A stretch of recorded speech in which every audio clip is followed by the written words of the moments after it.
Yes, that's right.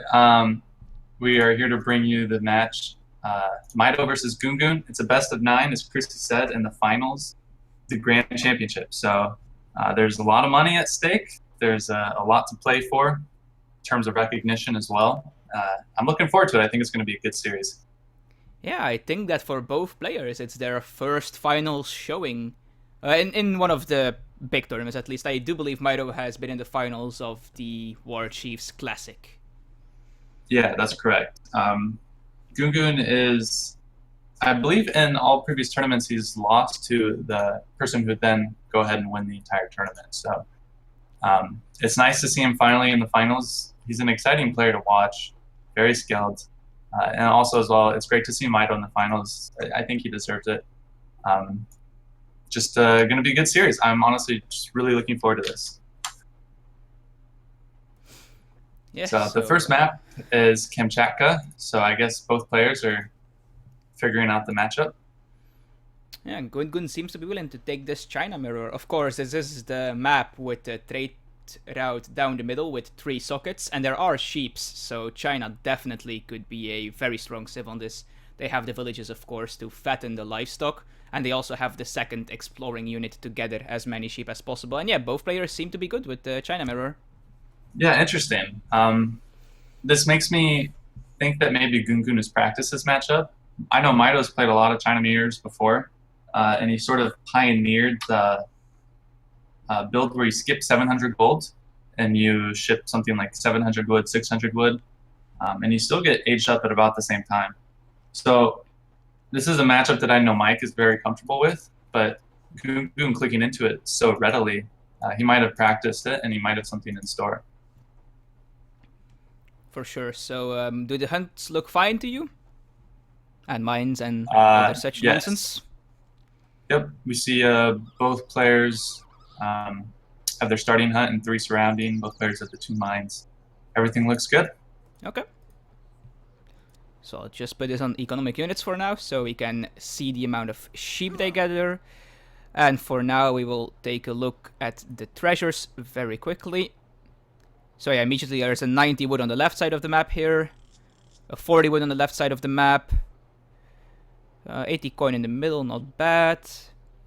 Some small experience treasures. And Goongoon has already picked up 50 wood. So this is a huge boost for him because he'll be able to get that before he gets his second village, which is going to save him a lot of villager seconds. He's going to have a much faster age up than Mitoe, who it looks like he's not going to be able to find a wood treasure before he puts up his second village. Yeah, that so is that's of already course a pretty huge important. start. And Sorry. we see, I was just going to point out that both the scouts are sort of dancing around with their goats. They're trying to take that back to their respective town centers. Yeah, they do want to escort them home, of course. They're both China, they both have 2 exploring units, so a sheep can easily be stolen from someone. And they want to avoid it as much as possible. It's a huge influx of food.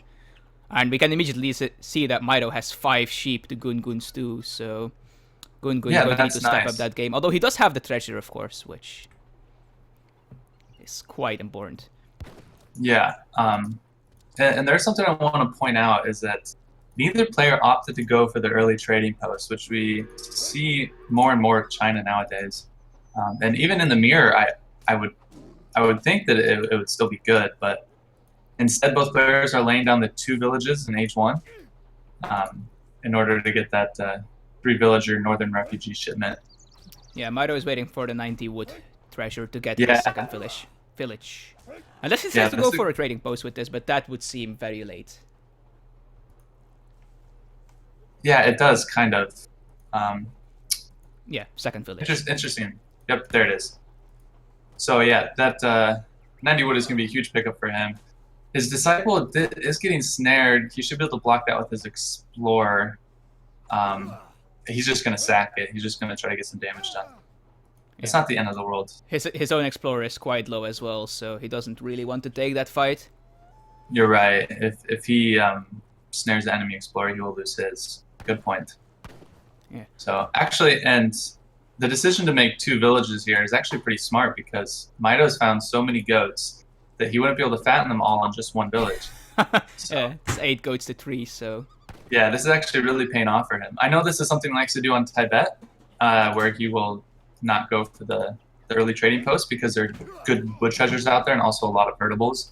And it looks like he's used a similar philosophy on Kamchatka. Yeah, Mike's Mito, by the way, for the people that might not know. Oh yeah, yeah. Sorry about that. Mito's name is Michael, and I'm pretty good friends with him, and so sometimes it just slips up like that. For the people that might be a bit confused as to why these people are building 2 villages, China doesn't have a normal villager shipment like the other civilizations. Their villager shipment gives them 1 villager per town center and per village. So if they want to send 3 villagers in Age 1, they need 2 villagers so that they get 1 from the town center and 2 from the villages. Yes, exactly. And sometimes this can be sort of tricky to chop for wood in the early game. But Yeah. both players are, of course, very, very high level, very familiar with this opening.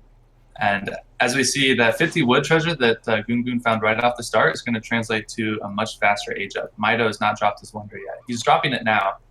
And we'll see what he does. Yep. And he immediately pulls off the 1 villager building it. So he's going to do the builds where he skips 700 coin and he's going to mine it all instead and ship something like 700 wood, 300 export.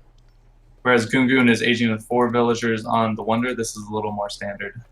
Yeah. So Colonial Mito will be quite delayed, but by just mining the full 700, or well, 1000 coin, I suppose, from his coin mine, he can just save a shipment and just catch up in that way. Yep. And we might even see him eat some goats in order to age up to age 3 a little bit faster. Because he did, yeah, like you said, he's building this trading post, which he could chop about 100 wood for. So his age 3 will be delayed from that unless he is able to eat these goats, which I have a feeling that he will. We'll see. Yeah, especially because he has this many. Being the level of player that he is, he probably knows exactly how many goats there are on this map, so he just knows he has a massive advantage on that department. Yeah, exactly. And I would say that his build is even a little bit better in terms of economy, especially now with this trading post in Goongoons. But Goongoon will be a little faster. So if Mike eats those goats in order just to survive early Fortress, I think it'll really pay off for him. Okay, it doesn't seem that either player has the second mercenary shipment in their Fortress deck, so we won't be seeing any Iron Troops. Yeah. I recently played a game, I think it was versus King of Osman, where I sent Iron Troops and as China, and I won a fight pretty well. And Mike said that it almost convinced him to put Iron Troops in all of his China decks. They are good units, but maybe not the best in China mirrors. Yeah, they are extremely heavy on the cav, of course, the China mirrors. So Iron Troops not a great choice. And we do have the 700 coin coming out from Goongoon. Yep. And he is going to start aging the moment Mike clicked up to H2, which is actually crazy. So, I mean, he's just going to be up to H3 a bit faster, but he's only building the Wonder with 4 villagers. When it's the Porcelain Tower, which of course gives you resources when you age up, you can afford to build this with 8 villagers and not really lose villager seconds. And he does have a shipment stacked. I think that it's better for him to age with 8 villagers, and we see him put some more on the Wonder. Yeah. He hasn't needs sent the 700 temple here. Especially because he doesn't have a trading post, actually. That's like one huge advantage that Mito has at the moment. This trading post is going to matter quite a lot. You can see he almost has a second shipment ready up already for when he hits Fortress. Yeah, it's huge. And Goongoon, interestingly enough, is not sending 700 wood as you typically do after you send 700 coin with this build, which makes me think that he's going to send 1k wood in Fortress, I think. Or, well, he's chopping a lot of wood now. He might just try to go for something aggressive and just ship units right away. There is no forward villager to build a village or a barracks, so we'll have to see what his plan is here, but it's quite possible. Of course, the Porcelain Tower might be switched to wood immediately as well to give him the wood he needs. Yes, it probably should be. An interesting note for players out there, if you press the hotkey to switch the resource trickle on the Porcelain Tower while it's being built, it will automatically switch the moment it's built. So I believe it's immediately on wood. Yeah, so that's nice for him. And Mike is going to be up a little bit slower, but it doesn't look like Goongoon has any plans to punish this later age up, as we see he's building all of his infrastructure in base with no forward village, like you mentioned. The first summer palace units are coming out though, and they will be scouted. Mike's going to lose his explorer here. Actually, that's a pretty big deal because in Fortress, this monk is actually quite insane. With the cover mode, it can soak a lot of ranged fire. We see Intervention as the first shipment from Goongoon. So that's going to give him 9 redcoats, I believe. Yes, I believe so as well. It's a really strong shipment, but I don't know if it's what I'd send first in the mirror. For instance, 10 Arquebusiers kind of shuts it down, but yeah, it's still maybe a really he's good just really expecting like 5 Meteor Hammers as the first shipment or something. Yeah, that could be. Intervention is definitely like an all-around very solid shipment. So there's the Summer Palace batch for Mitoe. And yeah, like, as you can see, even though Mitoe is quite far behind in his age-up time, like, Goongoon's units are just arriving in the base when Mitoe is going to have, like, 2 shipments popping out and maybe a batch of redcoats. Exactly. Goongoon's faster age-up, because he didn't build a forward base, is just kind of negated because of this walk time. But Mitoe does lose a villager. That's not something to be ignored. Oh, and there's the intervention with the sentries. This is huge. You'd have to think maybe Goongoon was overcommitting here, just walking underneath this town center. And yeah, the Halberminutes are coming out to snare. And he's popped all Minutemen, and he has made a batch of cavalry. This is a huge pickup for him. Yeah, this is a lot of that stuff for Goongoon. And even the 5 Meteor Hammers almost running into the redcoats, that would have been quite, quite bad. And he gets the monk down under his TC, so this is going to be very difficult to revive for Goongoon, unless he like buys it back from the town center. Yeah, and that's really very expensive. nice pickup for Mike. Yeah. Yeah, it's almost never worth the 300 point, but 10 Arquebusiers coming here now, and Mitoe has taken the military advantage quite easily. And he has his trading post working for him, as Goongoon does not. And he has a little bit more market upgrades. He has Imperial Bureaucracy as well. Oh, yeah, that's really big. Imperial Bureaucracy is an extremely strong upgrade. Wait, are you sure he has it? I don't see it. Yeah, he just has Yeah, never mind. I was mistaken. Sometimes I get confused with the Asian market. Yeah, he has tier 2 food, tier 1 coin, tier 1 Asian nonsense, is what I like to call it. Yeah. And yeah, I mean, you play a lot of Japan. I think you're more familiar with the market upgrades than I am. But yeah, I still need to find a good name for the Imperial Bureaucracy and Civil Servants upgrades, though. Like, calling them that nonsense is kind of weird, but I guess the all upgrade, but that also just sounds kind of weird. He is getting Imperial Bureaucracy right now, though. Yeah, that's good for him. That's going to be a good pickup. Yeah, he's going to be, like, 3 market upgrades up, I think, is how valuable Imperial Bureaucracy is, because Goongoon doesn't even have the first tier coin upgrade yet. And he's actually switching to Territorial Army, or at least for one batch. No, never mind. He's switching back to the Cav one. Okay. And yeah, we can see, like, even though Mitoe was later in Fortress than Goongoon, they have shipped the exact same amount of Fortress shipments, and Mitoe's have arrived quicker by now because of the trading post and just the smoother build order. Yeah, exactly. And he's got a decent amount of experience from that nice trade he picked up under his TC. And this is what I mean by this build order by Mitoe and the China Mirror just feels really strong against standard China with the 700 gold shipment. I mean, it might be able to be abused with some H2 play, but Goongoon not opting for that. But we might see actually a huge raid here if Mike doesn't scout this. Yeah, Mitoe needs to move those villagers out really soon, or he's going to lose a lot of those. It was a decent reaction, but there's all this cavalry here. They're all going to fall, most likely. Yeah, if Mitoe gets a snare on the scav batch, he can definitely kind of recuperate this.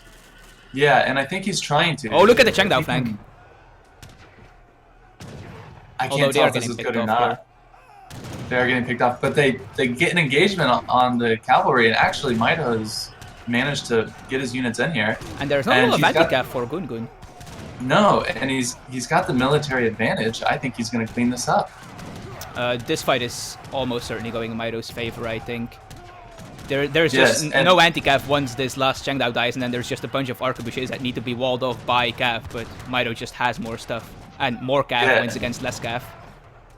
He even has some AFK red codes, but he's still cleaning this up. This is really nice for him.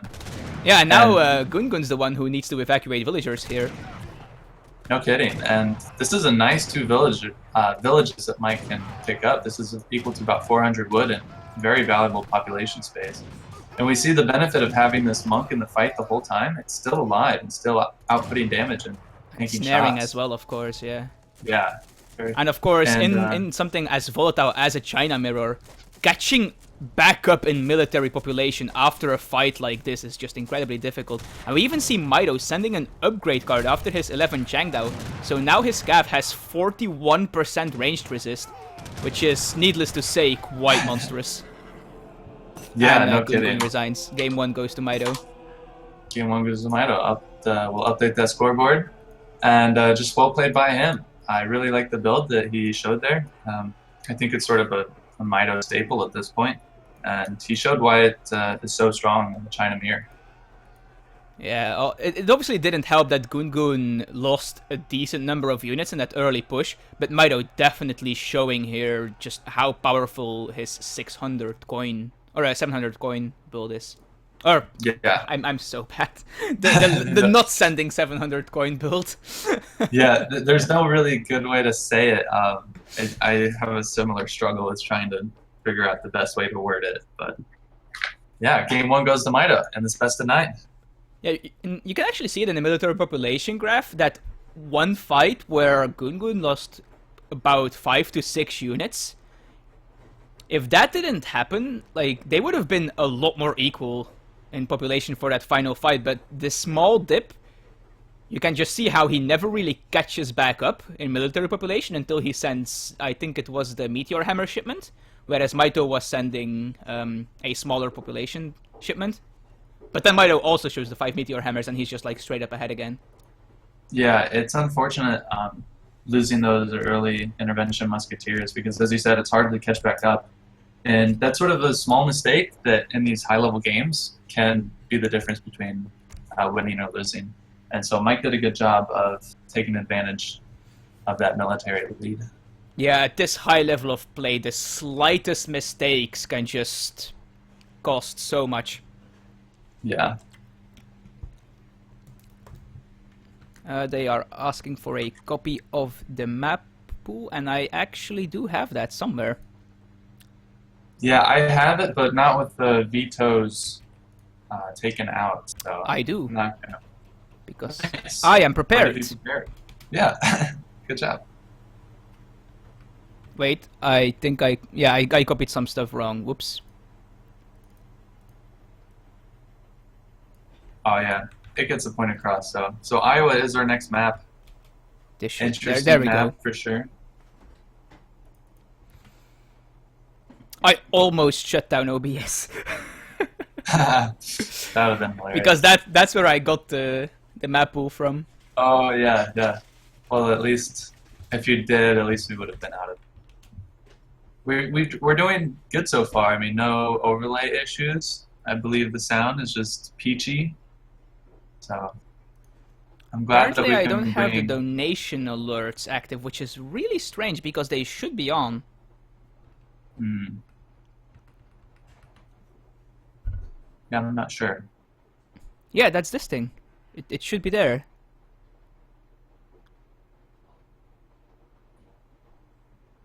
Perhaps someone in the chat was mistaken or so. Oh, wait, no, never mind. That's the other one. That's for Age of Empires Online. No. Yeah, it should be on. I don't know.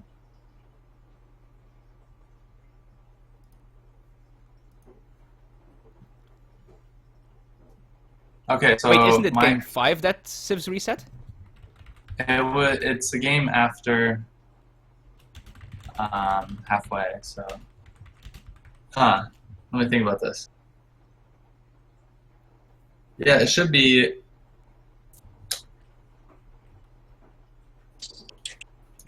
oh, it's the game after the series could end. Okay.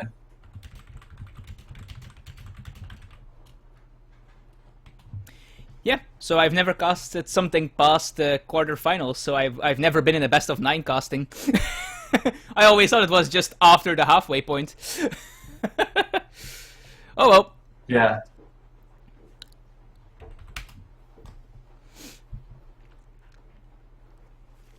All right. Yep. Mike spelling it out for us,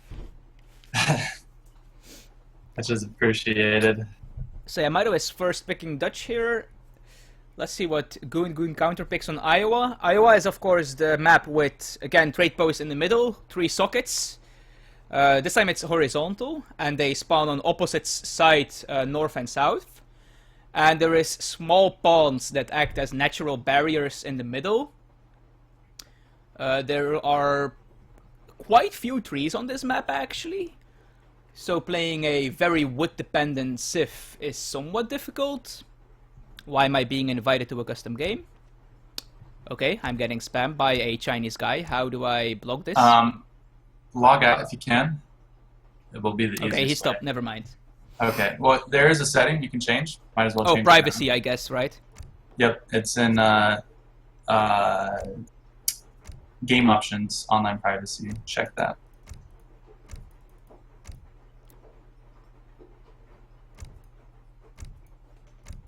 Another thing I noticed about that game is that Goongoon never shipped 700 wood and he never shipped 1,000 wood, so he had to chop for all of his infrastructure, which actually means he kind of lost out on a lot of villager seconds, it seems. Yes. Tidbit. The porcelain tower is good, of course, but it can't supply that much wood. Yeah, exactly. I managed to click the privacy thing without logging out with him spamming me. I am quite proud of this. Nice job. That's hard to do. Thank you, thank you. My extremely high APM StarCraft 2 hands. I love it. It's all the practice from clicking my mutalisks around. Yes, I'm a Zerg player. I wish I could get into StarCraft. Unfortunately, though, it just doesn't do it for me. It is quite a different game from Age of Empires 3. Yeah. They're not even really comparable, besides being the same genre. Right. So Goongoon deciding what Civ he'd like to play versus Mito's Dutch. I think there are some good options. I would maybe consider Portuguese, perhaps British, good Dutch mirror. But Mito is pretty well practiced in mirrors of all sorts. I don't know, he's a lot of options. He can also play Sioux, I think, quite comfortably on this map. And wow, there we go. He chooses Sioux. Yeah, and Sioux is, of course, a pretty damn strong Civ at the moment. They are, yes, kind of universally regarded as such. And it's one of Goongoon's primary civs, I think. So he must have nice been to see. really happy with the patch notes then. yeah, no kidding. And maybe that's why he's also doing so well in this tournament too. Finally could taking make out sense. Royale. Especially Yeah. because Sioux is also one of those civs that people just, for the longest time, have not prepared or prepared against. They have always been this weird civ that's technically speaking strong, but people don't really know how to play, or the majority of people don't really know how to play it, so they don't really play it, and then because of that, people don't prepare against it. And now that it's really strong, a couple of players have started picking it up, and some of them have already had it for a while as a civ. And now the other players had to like quickly adapt this tournament to like, oh damn, Sue's like actually really, really good now. Yeah, that's a good point. It was sort of an underplayed civ on RE and even in other variations of the EP patch, of the ESOC patch. But we see Goongoon has been utilizing it this whole tournament, and he chooses it now on Game 2. We're going into Iowa. This is the best of 9 grand finals, the ESOC Autumn Championship. Yeah, Mito And is the currently North. up 1-0, of course. Yep. Do the hunts look okay to you? Let's do who? Good question.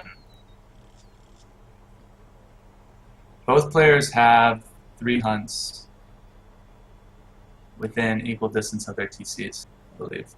This looks fair to me. Yeah, I Both think players these have two their are lines. supposed to be like their respective hunts. It's just a bit weird because it's asymmetrical, but it does look Yeah, fine. yeah. You almost always have this hunt just right in the middle. Um, and on either side of the trading post, both players have 4 hunts. It's just like you said, it kind of spawned asymmetrical. 2 of Mito's hunts are just like kind of right on top of each other on the east of the map. Yeah. And but I mean, this is fair. This is fair. So Yeah, the only hunt that appears to be missing is like one in the middle of the map on the right side. Although, is it missing? It might just have... I don't know. Might have just be like one of the other hunts. yeah, I think it's okay. There maybe should be a hunt that spawns there, but I mean, this is a pretty fair map, so we're okay. We do have the first treasure contention, perhaps? No. Goongoon's just going to instead go for the 70 food and let Mito have this 135 experience, which just exactly puts him up to the first shipment. Yeah, that's huge. He's going to get his 3 villagers at 1 minute and 5 seconds into the game. That's normally quite you get that fortuitous. shipment. Yeah, normally you get that shipment at like 155 or something. So he's gonna. I mean, that's equivalent to like an 80 food treasure or something. It's quite strong. We do see quite a lot of other good treasures on this left side of the map. There's a villager. There is the, what is it, 70 food? No, 80 food, and then there was the 70 food that Goongoon picked up already. Yeah. There isn't and then we 95 have, wood on the east, though. yeah, this is very nice if Dutch can spot this. Because it looks like the Sioux Explorer is on the other side of the map, making his way on this villager treasure. So 95 wood will really help accelerate his bank in transition. And looks like he scouts it, and I think he's just going to go for it. Yeah, and meanwhile his envoy is actually going to see Goongoon take this villager here, so he knows he doesn't need to worry about a possible Sioux Explorer just suddenly coming out of nowhere and stealing the treasure. Yeah, and he scouts it just well enough, and he runs away with his envoy before it can be caught by the Sioux Explorer. But as I say that, the Sioux Explorer is making its way there, and At the moment, I think the envoy can actually beat the Sioux Explorer. yeah, there's not a lot of hit points right here. And he picks up 95 wood. So actually, Mito has had a pretty good age 1. All Yeah, things just look at this difference in shipment timing: 149 versus 230. Yeah, that's huge. And Mike is doing interesting. He's doing some early age 1 herding, although he has just clicked up, so never mind. Let's see, This is is a it messenger? Nice No. age up time. Yeah, both players are aging with 400, and we immediately see the TPs, not the trading post, but the Sioux unique building placed down by Goongoon. These, of course, on the patch give 4% extra gather rate, I believe, and they stack. So Yes. these villagers are now gathering with 8% increased gather rate. So they basically have a market upgrade. Yep, that's correct. They're very strong. You can build up to 6 of them. But so far, only 2 are coming down in Goongoon's base, and he's dropping a trading post Yeah, as the well. other And- TP. Yeah. Sometimes it can be hard to keep them separate, but and he's going to lay down more little TPs as well. He has Base. 3 Grizzlies in his deck. Is that something we can expect, or I'm not familiar with this gosh. card? It's not as bad as you would think. So Grizzlies, because they are a pet, have no counters. I mean, they have no units bonus versus them. Would be Yeah, the yeah. It's better like way to it's say like the that. India Tigers, which are just the most insane anti-scrum unit in the game. Yeah, exactly. And they're have pretty good stats. It's like a 3 SR shipment, to be honest. Not quite as speedy, but very good in combat. Oh, okay. That does sound really nice. A 3 Hussar shipment with no counter Yeah. units. Yeah, exactly. We do So- see some banks coming out for Mito here and some more TPs for Sioux. He's up to 4 now. So this is 16% gather rate at the moment. So that's like a market upgrade and a half. I'm not too familiar with the percentages for non-Asian civs. Yeah, it's something like that. It's a nice bonus, is what it is. And he's laid down his market too. So this is pretty greedy play by Sioux, and he's laying down his second trading post. Wait, where's the Which- market? It's a forward market. Yeah, bit aggressive there, but I really like how Um, Mito steals one of the trading posts here. If Sioux starts taking trading posts like this, he might be planning something like Stagecoach. So just like nagging one of them can be nice. It's not even Yeah, a bad thing it's- to have a trading post anyway, so... Yeah, this is really smart play by Mike. He can afford this trading post because there's no military building yet for the Sioux player. I believe Goongoon was just wanted to get the stagecoach going, but Mike is adapting smartly to the game and He's has even making decided to 5 take one for himself. pikemen. Yeah, this is actually a good idea. Ooh, and proxy stable. That will be interesting. I like This the could be decision. very vulnerable to the 5 pikemen. Like, he's even going to see it with his explorer, so Yeah, this could be really nice scouting by Mike. he knows exactly 700 where the from- raiding will come from as well, so he doesn't even need to be that worried about moving there with his pikemen. Obviously, a shipment can arrive still from the base from Goongoon, so it's not ideal. Oh, will Yeah, he see and the a warhead? warhead. Yeah, he sees the warhead as well. Yeah. This is just great scouting by Mike. So what I believe he did Did you is see that? he deleted it. Oh, that's really Interesting. clever. Sees the fire So pit as well. I believe Mike originally sent his envoy into the Sioux player's base, saw that there's no military building. He took note that there was the villager treasure over here, and he uses his explorer to scout that area to see if there's a proxy base, and there is. And that's Oh. just, I think that's intentional. I think that's just really good scouting by Mike. Yeah, that does sound like something that Mito would certainly do. Even if, Yeah. like, mechanically he might not be as good as, like, the top players, when it comes to, like, strategy and tactical planning like this, he is definitely on par with them. Yeah, Mike is a very good player. And 8 pikemen coming out. This is huge. I think he's just going to raise this forward base. I think the reason Goongoon actually placed that warhead there is because he noticed the explorer coming in for a scout, and he's like, "Oh, I'll place a warhead foundation here." And then he just deletes it when the explorer is gone, because now Mito might be a bit more hesitant to push this because he's expecting a warhead to be there, which also is like an outpost kind of. So he doesn't want to just lose units to static defenses. But it's just a free stable he could pick off. You're right. And so Mike has decided to play this more in H2, but actually I think that could work in his favor because Maybe, yeah. And now that he does have enough stuff, he is going to push towards there. Yeah, I mean, Goongoon has decided to stay in H2 as well. He's just shipped 4 Axe Riders. He's made some more, and Mito even laid down a stable here. Yeah, and Stagecoach is researched, and Goongoon is taking down the trading post that was stolen by Mito. And Mito does scout that the warhead has been cancelled. Yeah, He does need to that's deal correct. with this Stagecoach, though, because that will give the Sioux player quite an economic advantage over him. Especially because he doesn't have a market yet, whereas a Sioux player does. While also having TPs, of course. I mean these TPs that I'm... Right. now. The little, Yeah. the miniature Carney modded TPs, yeah. So, I'll just refer to the TPs as trading posts and the TPs as TPs. Hopefully that will solve the issue.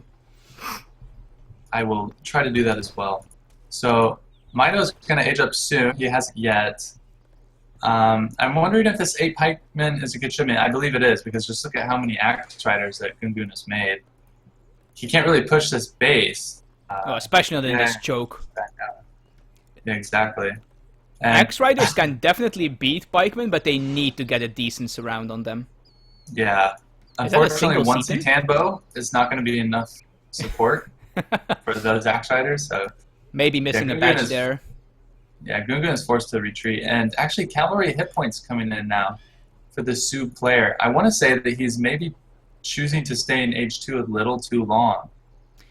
You Yeah, could he get a might be lot more planning to value out just of like that shipment. smash in the moment he sees Mito reach Fortress, and he is taking the 3rd trading post to complete his trifecta of Stagecoach. Yeah, he's gonna really appreciate that 3rd trading post. And his economy is pretty good. Especially because the Dutch player only has 3 banks. He hasn't really gone for any heavy economic play. So Yeah, no actually, bank, all no things markets. all things considered, Sioux might even have a slightly better economy with these 3 trading posts. I would actually say he's reasonably significant ahead. It's Yeah. 36 to 32 after recalculating the banks, and there are still 3 Stagecoach TPs. Stagecoach Yeah, trading posts, sorry. I think you're right, actually. And the market upgrades and the TPs, so... Yeah. But still, Goongoon is still just playing in H2, and it's possible he recognizes that Mike has no hunts. Yeah, I think that's his plan. Has He he really scouted this? needed. Do you know? He must not have, because that's his next hunt. And he's sending. Okay, now he's sending villagers over there. No, just to the. Oh, I think he's scouting with the villager. Okay, he'll spot the hunt. So that's important for him. Unfortunately, Absolutely, he yeah. did lose a villager trying I to hurt would him this really like year. if he places down like 3 wall segments over here. It's 15 wood, and it would probably span like all the way up to at least past that hunt. Yeah, that would be nice. Well, he's using a market for about the same purpose, but still, like maybe 1 or 2 wall segments more, just like 10 wood for just a lot of protection. It looks like he's just going to choose to protect this hunt with his army, though. That's of course another solution. Yeah. It does He make did- him extremely passive though, which would give Goongoon the opportunity to age up himself if he wants to.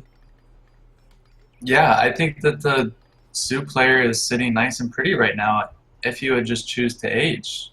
He's instead making these Citan bows, which aren't a bad unit, but I don't know. I think he could have gotten a lot more value if he decided to age with the shipments and with his units and his resources that he's spending.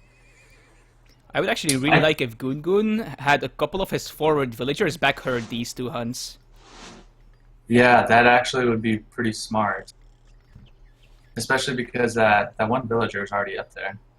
Yeah, I mean, obviously you don't want to walk villagers all the way from your base to that, but he's hunting over here on the left side anyway, so just moving like 1 villager over here to start herding this instead. Yeah. The middle one's a bit more awkward, of course, but It looks like he's just going to ram his army in here, though. And actually, this could be really good for Goongoon. Oh, so much idle time for these villagers. And the military populations are so heavily in favor of Goongoon right now. yeah, and all these cavalry units are basically veteran because of the upgrade cards. Yes, that's true. And these Titans are actually pretty decent now. Although there are enough skirmishers here to deal with them. This fight's going to be a lot about positioning. Can those pikemen get... Oh, these Sioux units are just so good. Yeah. Luckily, Mitoe does have a bit of a good choke here. Oh, and 9 Reuters arriving, which obviously is pretty important as well. Yeah, that's huge. And I'd like to see Minutemen as well. Yeah, the Minutemen here will definitely be needed, I think. These Axe Riders got pretty good position on top of the skirms, though, although they are falling now. All the Axe Riders will be... No, there's still some alive. And of course, this these is units another are good being fight for Mitoe, boosted I by think. the... Yeah, I think he's lost his fight. Finally, At the least- Minutemen, but I think that's a bit too late. And yeah, now the Okay. skirms are just going to get killed here, or what's remaining of the skirms at least. Yeah, and Goongoon still has the economic advantage. The only thing Mike really has going for him is that he's up in age. But I don't know. He has his shipment. He's just sent it now. I'm assuming... Well, we'll see what it is. There's just so much military here for the Sioux player. Yeah, this is going to be awkward. He's ahead in eco and ahead in military. Like you said, the only advantage Mitoe has is the age. He's even dancing to get his explorer back. Yeah, that's smart. And Goongoon has 1,500 food. Is he going to hit the big button, or is he just a little mismatched? He Oh, he's also going has to a lot age. of coins, so I think he's just aging. Yeah. And He's he just still has the up. messenger to go to Fortress, so he'll be age up really soon. Even shipping Yeah. 15 bison now. Interesting. Very interesting. This is, of course, because the steepies, you don't want to have to rebuild these in another position if you can avoid it. So just shipping 15 bison to have more food around his steepies. Yeah, it's not a bad card with these miniature TPs. He even still has half a coin mine left near them as well. Although it is out of range for some of these TPs. Yeah, and Mitoe is kind of pressed to ship bison from the Dakota trading post, which is not something that is really ideal. He's going to lose some resources for that. And his 5th bank is just now coming up at 14 minutes. This could have been up a long time ago, I think, if he didn't have to get this trading post. And Yeah. I The don't know, bisons the aren't Sioux- too expensive though, but yeah, it's obviously 200 wood for the trade post and then 150 wood and 150 coin for the actual upgrade as well. It's Yeah. not the worst, but it's definitely something you would prefer to avoid if possible. Right. It's really nice for him to like remember this, though. Like most players would just completely forget about this and just be completely out of food. Definitely. And one thing to note about Lakota natives is that they do have the tech that gives dog soldier for 1 dog soldier for every 3 minutes of game length for 500 Yes, wood. that one could be extremely important as well. I actually think that should just become meta on this map because it's such a strong shipment for what is reasonably cheap. Oh yeah, for sure. Are they better than actual dog soldiers, or do you? I believe they're the same. Okay, so I think they just have the exact same stats. I think so. Okay. Don't quote me on that, but I believe so. So you heard it here, quoted by SirCallen. The Lakota dog soldiers have the same stats as Sioux dog soldiers. Now Mitoe is making some unupgraded Hussar, which is obviously not that great, but he is in a situation where upgrading him is quite difficult. And with how much CAF he's making, I guess that at least CAF Combat is going to come in relatively soon, giving them some upgrade at least. I would think so. We see Cav Combat come in for the Sioux player. And actually what I would like to see from Goongoon, just because it'd be really cool, is if he got a Lakota trading post of his own and got the Lakota trading post big dog soldier upgrade and also the big button with the Cav Combat. I think that would be really cool. But that's just me personally. Dog soldiers don't really do well versus this Dutch composition anyways right now. Okay, both players upgrading their units to H3 now. The Bow Rider is not quite there yet, but they will be soon. Same for the Hussar, and even the Setons are veterans. See? Yeah, unfortunately, the fight coming in now, before this veterancy upgrade could really hit for the Hussars, like half of them are going to die before it's in. That's kind of huge. Yeah, I don't think Mitoe had much of a choice, though.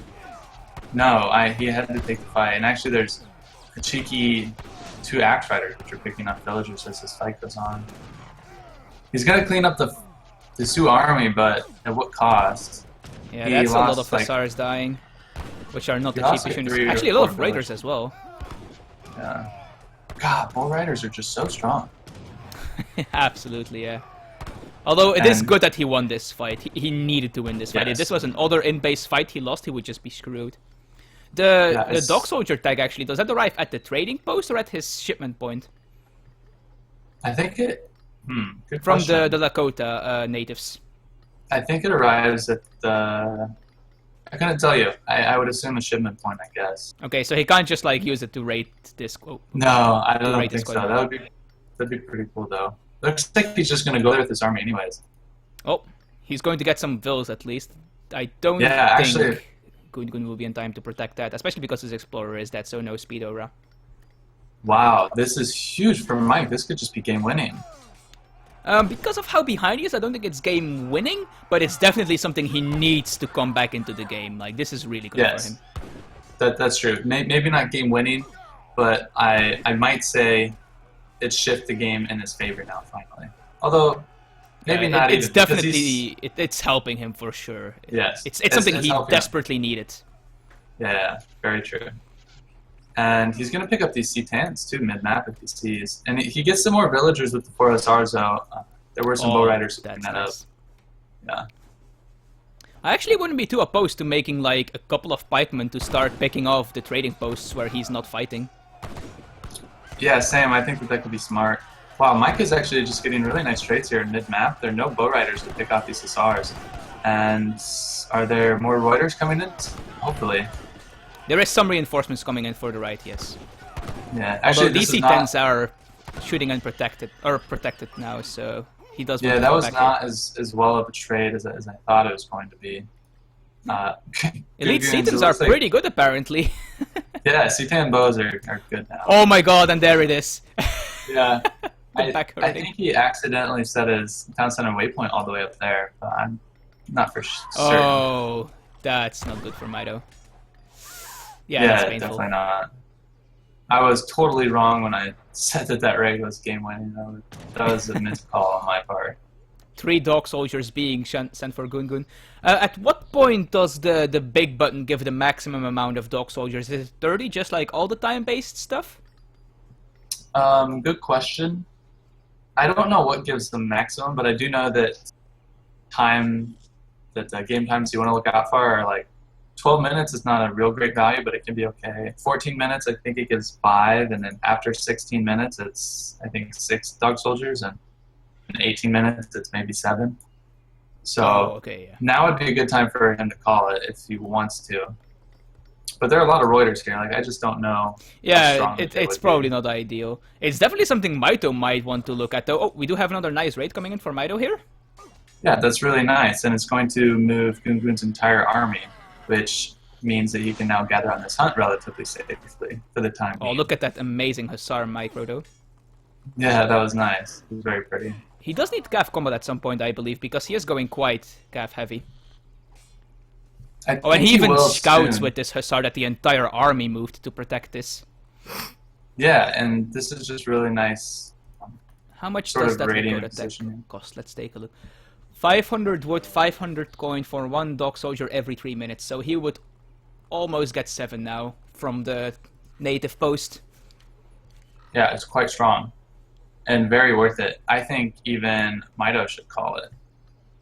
Yeah, Mitoe is the one I was referring to. Oh, right. Because if you look at the military population graph, he definitely needs something to... Yeah, it's still not looking... Tip the favor here.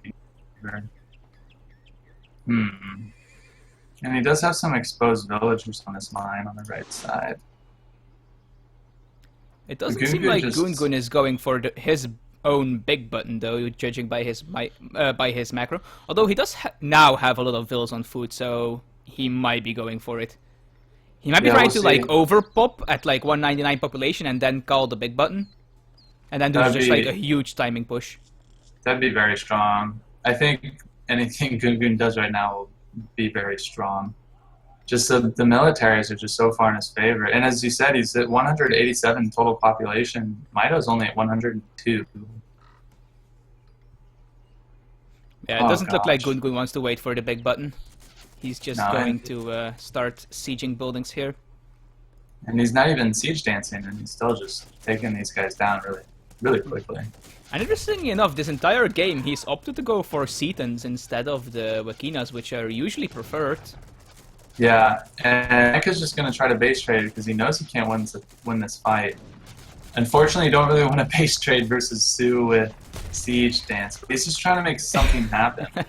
Yeah, Siege Dance is pretty disgusting. Yeah. But he has. I mean, he's forced all these villagers off for the Sioux player. But Goongoon's just going to stay in this base of Mitoe. And actually, once he kills these banks, there's nothing Mitoe can do. I don't think he can really come back from this. Mitoe also just lost his only shipment point, so even if he can gather the wood he needs for the big, or not the big button, but the native deck. Yeah, exactly. I don't think it will come in. Well, he is picking up houses, so maybe he'll make an outpost. The siege dance won't last very long, by the way, if Mitoe keeps killing villagers here. That's true. He's pulled back his army, though. I think he's decided that maybe he can't wait. Or he can't sacrifice all of these banks. Or I don't know. I don't know why he stopped shooting those villagers, to be honest. Yeah, if I was him, I would just quickly buy some wood from the market, get an outpost up, and just try to get the big button and then hope it can win you the fight, but he wasn't able to do that. Well, he won't be able to do it anymore. Okay, never mind. He doesn't. Yeah, he just calls GG. You can't really come back from losing your entire base like this. Yeah. And Game 2 that was an interesting game. Interestingly played by Goongoon. To stay H2 for so long, like Mike said. And yeah, it does look like Goongoon had an economic advantage throughout most of the game. Yeah, with Stagecoach, that was nice. And staying H2 kind of forced Mike to play this sort of lower economy style Dutch with only 3 banks. Yeah, because he was expecting the more usual semi-FF, of course, with a timing push after a couple of shipments. Yeah, and if you only make 3 banks, the 3 stagecoaches are... The 3 stagecoach Sioux economy is just going to be better. Absolutely. So now Goongoon has the first pick? Yes. Yep. They will alternate each game.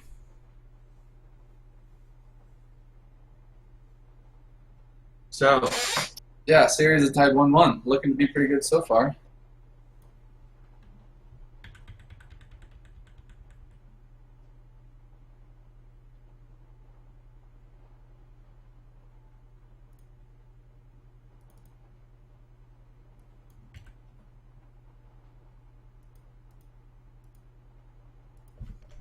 Ugh.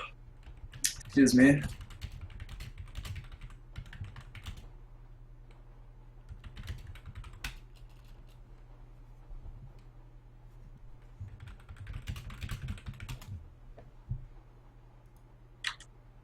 Yeah, I'm sorry I'm a bit quiet. I'm just trying to fix the donation alerts. Apparently they were off. Oh, you're okay. Don't worry about being quiet. Looks like Goongoon does not know the map anyway, so we might just spawn into it. Okay, it should be fixed now. If it doesn't work, I still... then I don't know what's wrong.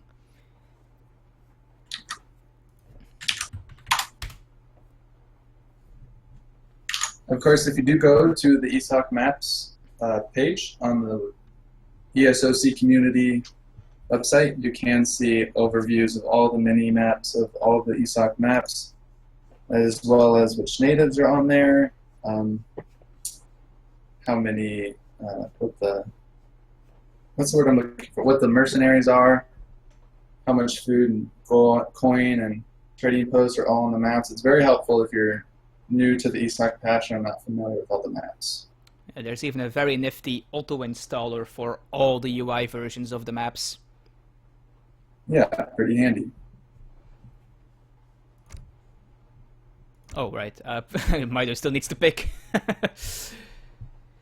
Goongoon just thinking on whether or not he wants to lock in the... Oh, thinking Japan. Interesting on this map.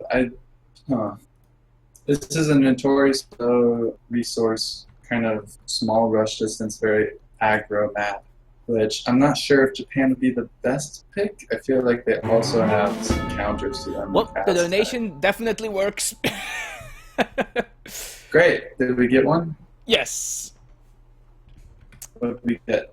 I can't check who it is because when I hear right. the sound I would need to alt tab to OBS to then look at it, which was That's a bit right, awkward at the time because I was in the fridge. Or well, I wasn't literally in the fridge, but I was going into the fridge.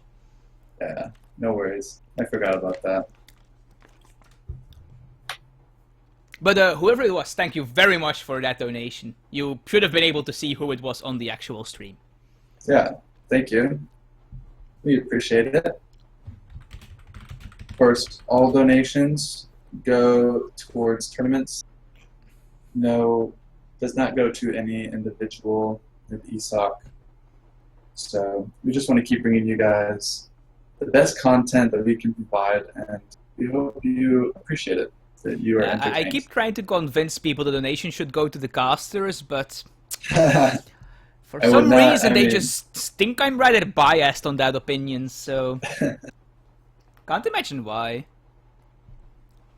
I think it's a brilliant idea, Chrissy. Thank you. But yeah, all these donations do indeed go to future tournaments. Okay, Goongoon locking in Dutch, so sadly for me, no Japan. Goodbye opportunity for me to sound intelligent. Unfortunate. You might have an opportunity at this later on this series to.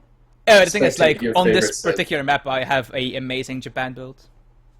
Oh, really? That I could like talk about, and I would sound really smart. Yeah, basically, you know how there's the 2 ponds on Cascade Range, right? Yeah. On the new version, this one, they have like water shipment points, right? Right. So as Japan, you just like ship 3 boats to one of the ponds, and then you swap your water flag to the other one to ship your Portuguese consulate boats. That is pretty smart, actually, and I bet you save a lot of food on your orchard. Yes. And it also makes it really difficult to, like, snipe that eco for someone, because at most they are, like, getting 1 of your 3 boat ponds. Right. That's pretty nice. And they have to pay either a dock and a caravel, or their 2 caravel shipment, to kill 3 fishing boats. Or I'm terrible and they snipe it with, like, falconets or something. Yeah, that'd probably let falconets go then too. But yeah, that's pretty clever. I do like the addition of the water shipment point on that map. I think it's pretty clever. And like you said, it's a nice buff for Japan on that map. So Goongoon has locked Dutch, and Mitoe is deciding what to play against it. I wouldn't be too surprised if he picks India here, but he might be wanting to save India for one of the latter maps. I don't know his exact planning for this game, of course, or this series rather, I should say. Yeah, I'm not sure either. I think India would be a strong pick. Aztec. Definitely not bad either. I like this a lot, actually. I think that this could be quite strong. So I'm just going to quickly write down what civs each player has played in the game so we don't lose track. Game 1 was China, Mir. And then Game 2, Mike was Dutch. And Goongoon was Sioux. Okay. I'm good to go. Do you think we can trust Mitoe as a chancellor, though? Good question. He might be fascist. I don't know. Are you ready? For those wondering, there's this game called Secret Hitler, which is pretty entertaining. I don't know what kind of genre of a game I'd call it. A deduction game. Yeah, it's a deduction game where you play with friends and people have different roles, and it's pretty entertaining. Well, I streamed a game of it on my channel the other day, but it's kind of hard to keep up with if you aren't really familiar with the rules. But we were playing that before. Thank you for the $20 donation, Good Speed. Thanks, Mark. I'm not sure if it's that Good Speed, but it said Good Speed 12, so... Good Speed 12. That's funny.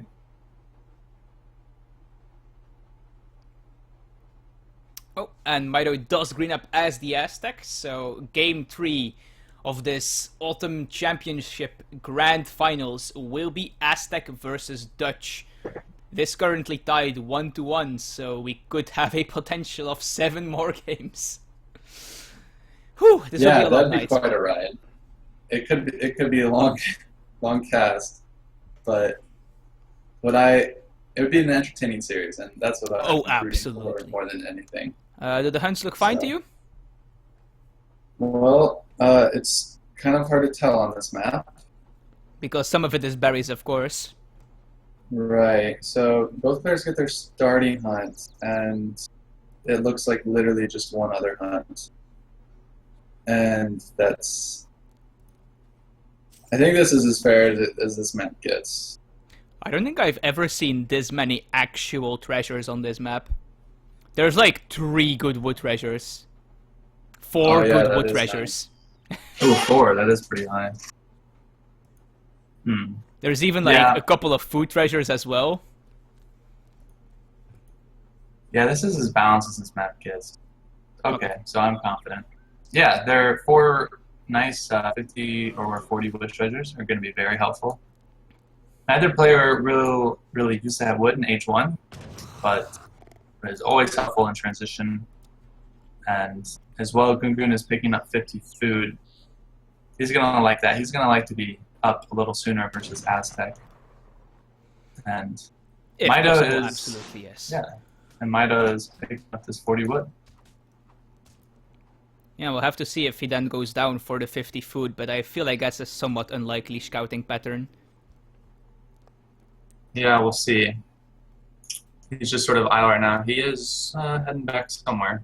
Well, I look like a fool now. Nah. Oh, Goongoon actually has one of the Age 1 bank cards in his deck. Do you think this is just a standard Dutch deck, or is he actually intending to send that on Cascade range? Well, you never really know. It's sort of a late game card, I feel.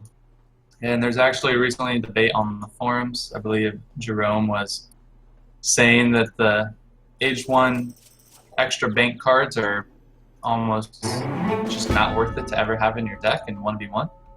And I guess it's sort of up to personal preference. Team Canada. I think it's just a good late game card to have. And I don't know. It's just Goongoon has decided he wants 1 in his deck and not more than that. And that is okay. Other options might be something like land grab or a similar shipment. The Aztec deck does look pretty standard. We had another donation. Thank you. Yeah, thanks everyone. Yep, the Aztec deck looks very standard. Very, very, very standard. I expect this game to just be kind of bread and butter Aztec Sound of Goongoon rushes getting shot by and Mitoe. Dutch defense. And whoever does their job better will likely win the game. And actually, Goongoon might steal this wood treasure. Oh, no. Almost.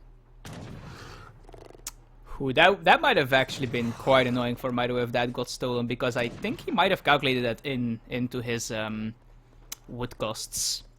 Yeah, So he would have suddenly had to shift villagers onto wood, perhaps, if he didn't get that. It's a nice break for him. I don't know if you saw, but the Dutch explorer went to do the crack shot on this converted cougar, but the animation went through, but the shot didn't. It's really strange. Ah, yeah, it's one of those bugs, of course. Yeah. Or canceling the animation too early. Yeah. So, okay, we'll see the forward base villagers are coming in and are going to be scouted by that envoy. Well, So- at least it didn't block the warhead. That would have been even Yeah. worse. I thought he was going to. And Did he ace with Mike the is- messenger? Yeah, he did. Yeah.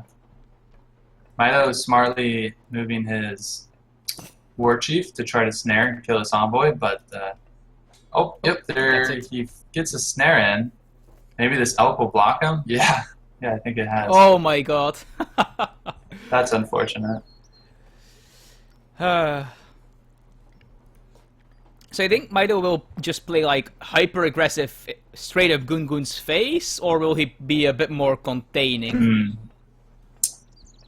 Good question. I think maybe he'll go for sort of timing, where it's not going to be an all-in rush that hits at like 6 minutes, but I think that he might hit at 6 minutes. I think he's going to wait to get a 10 Mace Hilton shipment in and some Pumas to siege some banks before he goes in. I think he'll hit like a 7-minute timing maybe. We'll see though. Does he get the envoy? I'm not. Yeah, he does get the envoy. Nice pickup for him. And So I'm not too you familiar think with he's gonna either of build these tips. Puma and then ship Mace? Yeah, or- that's generally how it goes. Okay. Let's Well, look at Monkey's units. making Coyote. Okay, well, that can be okay as Oh, well. and Goongoon's countering with Pikeman, so that's a bit unfortunate for Mito. Ooh, that is bold to just straight up make pikemen unscouted. Yeah, if the opponent, if Mito was going for Mace Hilton here, whatever amount of Pikemans Goongoon make, just die. Yeah, exactly. But hey, And I think mean, it's a grand final. Sometimes you just have to take a couple of risks. it's true. And perhaps Goongoon just sort of has some intuition about what Mike is going to play, or how he is going to play Aztec. And I think just we'll go for this contained style, where he knows that it's a low resource map. He will be aggressive enough so that he won't let Dutch H, but he's not necessarily going to rush him per se. Okay. And we do see, of course, Goongoon, unlike Mito previous game, getting a much earlier market in an attempt to not fall too far behind on eco. Yeah, More Coyote runners. more coyotes. He's got these pikemen. I would maybe try to poke with him. Well, He's got skirms about to pop, so yeah. he's going to save his market. Also, pikemen aren't as good versus Coyote as they are versus actual cavalry units, so that is something we have to keep in mind as well. Good point. Like, they rely a lot on their multiplier, because their base damage is quite low, and versus Coyotes they have a pretty significantly lower multiplier than versus actual cavalry units. Yeah, more coyotes coming in for Mito. He's just going really heavy on the coyote. Skirms are going to poke, but not going to be able to do too much, I don't think. Yeah, Coyotes do Coyotes- have some range resist, of course, so... Yeah, they don't. Did he just? No. They were grouping up with the Explorer. You can't put coyotes in cover mode, which I've never actually seen anyone do. Oh, wow, really? That seems kind of fun. Yeah, it is fun. I mean, like, not Well, too Goongoon repaired useful, his market. but He I actually think that's repaired smart. it. Yeah. It He does only have all costs, the like, upgrades already, but as Dutch, it's really nice to just be able to buy wood or food if you really need to, because of how many banks you have. Yep, definitely. It's a very, very helpful macro tool. Even the best players can sometimes need to trade resources for critical engagement. Mike scouts that this is repaired, and he's just going to back right off. He's making another war hut. Yeah, he's actually dancing with some villagers as well, so he might be trying to get some extra war priests going here. Oh, yeah. And just like settle back into a bit that's more economic play. I think that's a good idea. Like I said, he's being just aggressive enough that Goongoon doesn't feel comfortable aging. He's still making units. He's laying down a stable. And this is really sort of what Aztec wants to do.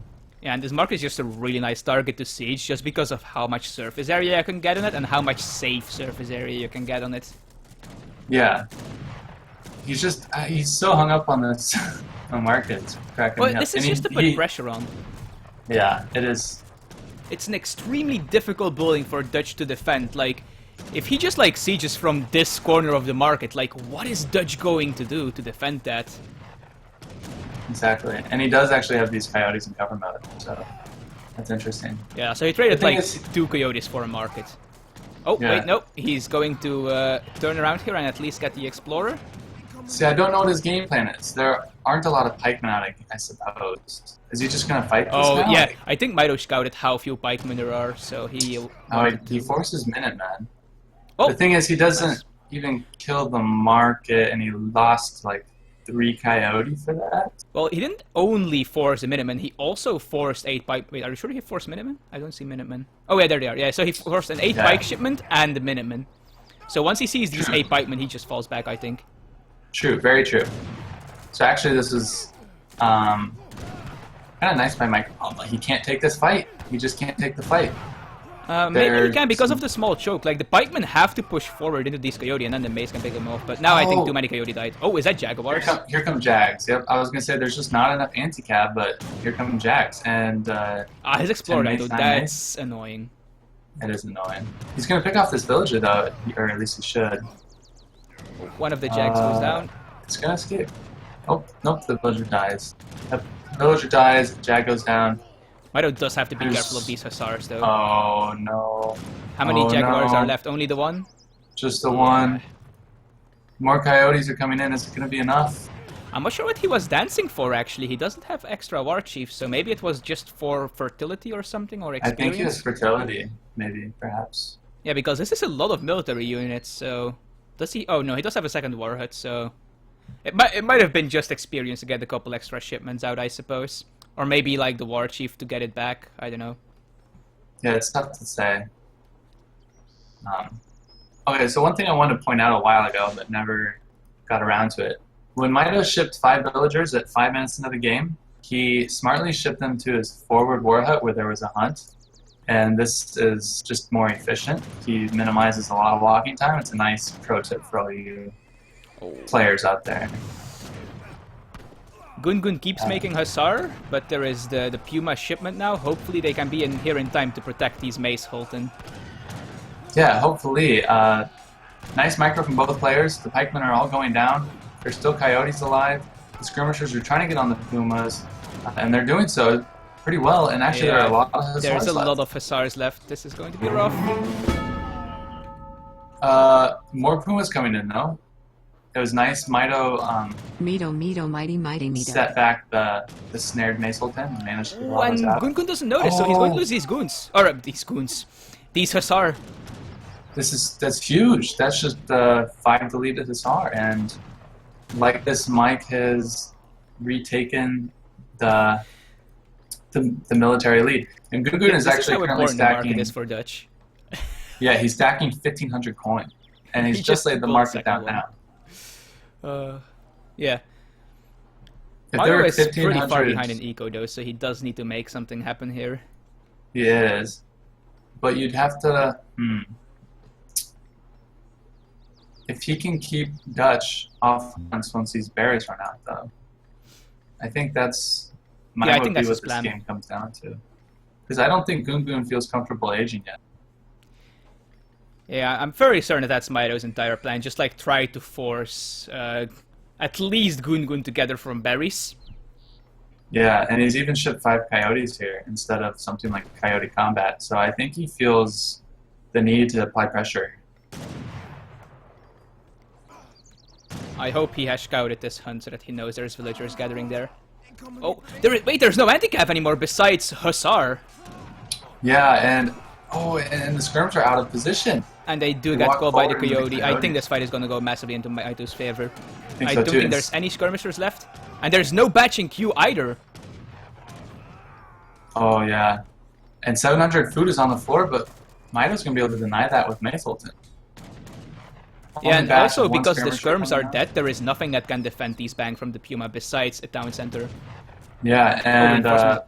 the villagers coming down on the raid. This Goongoon is very clever by Goongoon though. Just Yes. he can't do anything with his hussars to defend, so he's just using them to raid and block reinforcements. That's just incredibly clever play.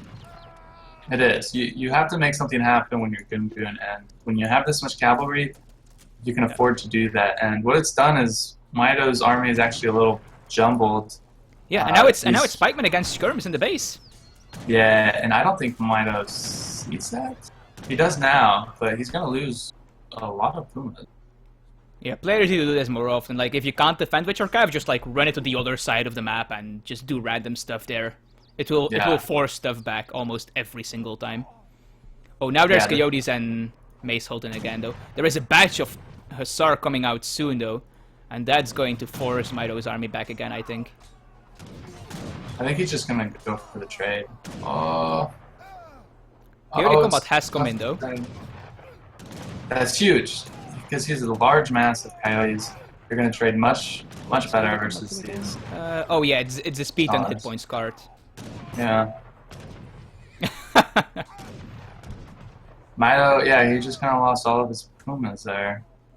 And actually, Goongoon has gained the military lead, and he's still in the economy lead. Yeah, that's not good. Although Coyotes are that's- really quite decent against Hussar actually. Yeah, he really has to acknowledge the villagers that are gathering in unsafe locations. Absolutely, yeah. He needs to deny gathering from Goongoon. Although Goongoon is not really gathering food very efficiently at the moment. He's still only on berries. So Yeah, his eco lead is not nearly as significant as it looks. Although yeah, he's moving back to. Oh, that's a cheeky. Mito is hurting that away. Very cheeky. yeah. And Oh, Hussar is maybe getting caught, or Mito's army getting caught. I'm not sure in this situation actually. I can't tell either. The thing about Dutch is that they don't have any age 2 upgrade cards for the Hussars, so it's not as scary as if you're facing someone like France or British. So Yeah. these Team coyotes, infantry like you hit points said- coming in now. Oh, interesting. I think Mito is running out of shipments, though. Well, actually, he has an infinite 600 coin shipment, so he's never truly running out. Yeah, that's actually a pretty decent card in these really prolonged colonial fights or games. I think Goongoon just refuses to make pikemen. Yeah, I think So that if I'm- Mito just goes pure Coyote here, he can really do a it lot of might work. might be good. The thing is, he's still only on one warrior priest, so he can't do something like attack dance. It's Well, pretty he negligible, can, but just it's not one going to do warrior very priest. much, Yeah. or nothing at all Yeah, even, exactly. I think. What does one warrior priest increase any attack on the H2 units? I don't think Good so. question. Good question. I don't. It's bad, I think, to do that. So Yeah, it's definitely inefficient, that's for sure. Yeah. But I'm not sure if it gives any significant breakpoint increases. A breakpoint is sure when a either. unit needs one less hit to kill another relevant unit. yep. We Thanks do for have pointing that. double Carthage skirmishers now, though. Yeah, and Dutch is just gonna stay H2. It does look like it, although at this point I'm not sure if he ever can go to Fortress. Not without just, you know, exceedingly high amounts of investment. Oh, Probably that's a not. lot of villagers dead, though. And just like That's that, a lot Mito's of even in eco. consequence. Just like Yeah. that. The thing is, this army is coming to cut him off, Yes. and is it might the- just wipe him out. The thing is, though, it's hard to tell. Like, this Aztec composition, I would say, has an advantage over Goongoon's composition. I think compositionally, yes. Okay, so pikemen are being mixed in now for the Dutch. Oh, the players. Coyote could so It's easily really- get onto the skirms here. Yeah, this gets really tricky to micro. But both players are doing their best. The skirmishers are trying to focus on the Pumas. There's Coyotes a are trying to lot go of on the Hussar stuck skirmishers. behind the coin mine. Oh, this is my... I can't tell, actually. I can't tell who's won I this think fight. it's in favor of Mitoe just because of him catching so many villagers out. And also Yeah, for look a at big all these portion of that fight, like I Hussars. said, like 10 Hussar were just stuck behind the coin mine. So even though Mitoe was behind in military population, trading armies would be an ideal situation for him and might even not trade and just be ahead at the end of this. Yeah, actually, the reinforcing bash of Pumas was huge. And like you said, because he just picked up those 7 villagers or so on the hunt, any equal trade is actually going to be beneficial for himself. And this was better than an equal trade. Much better. Yeah. I Yeah, think you're right. it's mainly because the Hussar were stuck. Like 10 Hussar weren't fighting for maybe 20 seconds. That was just an extremely sad place to fight for Goongoon. He didn't really have a Yeah. choice because of how he moved his army. It's just really unfortunate that he had to fight in that position. His army just had so much pathing issues. So many Yeah, pathing exactly. issues. It Sorry. was a very awkward coin mine. Now the Explorer is even back as well. Yeah, and actually, this is a fight that Aztec wins quite handily. Maceletons are such high DPS units versus heavy infantry Yeah. that pikemen are a rather unfortunate unit. Does the Church versus Guard them. do anything in Colonial for Dutch? I don't believe it does anything. I with think unit he can like shipments. send the thing that makes him able to build more banks. Yeah, but that's not. Yeah, that won't that's save not him in this relevant at the pickle. moment. So I think the Waardgelders are fortress and the Stadhouders are industrial. Page 4. Yeah. I And believe yeah, you're like we right. said, the 600 coin coming in pretty big for Mitoe here. Being able to ship it twice already now because he's out of other shipments besides infinite 300 wood. Yeah, exactly, and that's just such a higher value shipment than the Church Guard for Dutch, which he's not even going to use. So, yeah, I would say the Aztec player is sitting pretty. There's no way Dutch can age at all now. Yeah, for And sure. it's And he just- only has one hunt left, and then another batch of 4 berries. And he might Yeah. even lose a couple more units here if Mitoe keeps pushing in like this. Oh, no, never mind. He does notice it and is able to prevent Coyotes from getting on those skirms. Yeah, But I I'm not think sure if there's Mito enough skirms to feels. stop these Puma. I don't think so either. Mike should actually just take this fight. I think he's got a big reinforcing basha, and that's why he's coming back. Yeah, he's waiting for the Pretty Coyote to tough. pop out, and also this is just 2 outposts shooting, and yeah, there is the reinforcing Yeah. batch of Coyote. It was actually kind of a bit of a bait, maybe. He did lose a bit too many Mace Hilton there, though. But hey, Yeah, and Goongoon that's it, missiles, yeah. The 3rd game goes to Mitoe. so I think until 2-1. that one unfortunate fight at the coin mine, Goongoon was fairly ahead that game, but then losing a ton of villagers and having that unfortunate fight directly after that, just really, really unfortunate. And yeah, Mitoe was dancing for attack in most of those fights as well. So Yeah, wow. Mito decided not to make villagers from about 10 minutes until 14 minutes, roughly. And I don't know if it paid off. I don't think it did. I'm not a huge fan of that decision, but Mito does like to do that sometimes. But yeah, look at the military population graph. You can just clearly see that one fight. If this happens at the same time that you lose, let's see, how many vills was it? 31 to 25. So like you lose 6 villagers, and at the exact same time you drop from 85 to 10 military population, while your opponent only drops like 40 military population. That's just a crushing defeat, both military and economically, and it's just extremely difficult to come back from that. We saw Goongoon try, and he actually pulled a pretty good effort for it as well. Like at the end, he was almost even in military again, but just the Aztec slowly choking him to death. Yep, that's a good analysis. And like you said, that gold mine is kind of awkward pathing to the Dutch player, and even I think compositionally, the Aztec player had the advantage in that fight with the addition of Pumas. I think as Dutch, it's Coyotes almost and Mace. unavoidable. You don't have musketeers, so your only dedicated anti-cav unit is the pikeman, which gets slaughtered by mace even more than musketeers Yeah, do. exactly. Dutch kind of needs to age in that matchup, and they just simply can't afford to on Cascade range. So I like the pick to choose Dutch on that map from Mitoe. Thank you, Zilliflower, for the $30 donation. Yeah, thank you very much. Sorry, by the way, for not reading out all the donations, but during these games, we are quite focused on the casting, so I can't just alt-tap every time a donation comes in. All right, I had to Playing restart without for map sound. hacks at the moment, so I can't know where your villagers are. But yeah, Mitoe does have the first pick again now for Mendocino.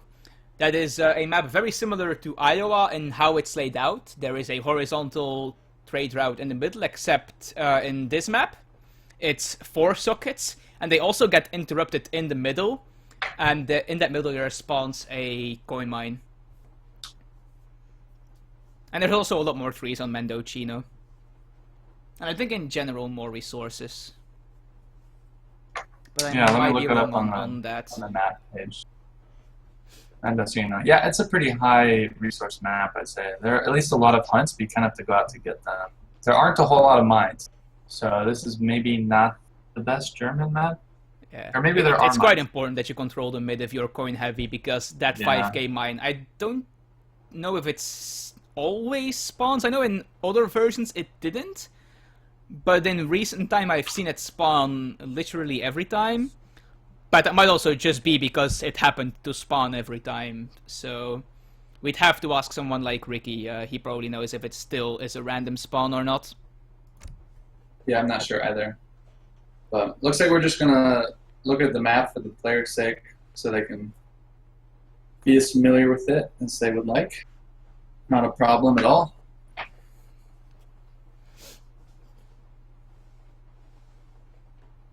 And then you guys, the viewers, can get a good look at it too. And yeah, we do see here the version with the coin mine. Yeah, This might pretty look like crucial. 2 trade routes, but this is actually one. If you upgrade Stagecoach on one of these, the other one also gets it. It's just it's a way to try and balance the first pass. Like both sides get a pass at the same time. Yeah, I like that idea. Very interesting. Yeah, you think can Goongoon definitely was- see the similarities with Iowa a little bit here. It's just that instead of the little ponds, you have this sort of, I don't know, hole in the ground. I'm not sure what to call this. Yeah. A valley, I guess? I don't know. I don't know either. What would you call that? Depression of sorts? Yeah, I I'm not guess. sure. I don't know. It's a hole in the ground, okay? It's a chasm, maybe. Ah, yeah, chasm, I suppose. Sure. Yeah, instead of the ponds, you have that thing that, like, causes some chokes in the middle portion instead of the ponds in Iowa. Yeah. I think Goongoon was already familiar with the map. He just needed some refreshing.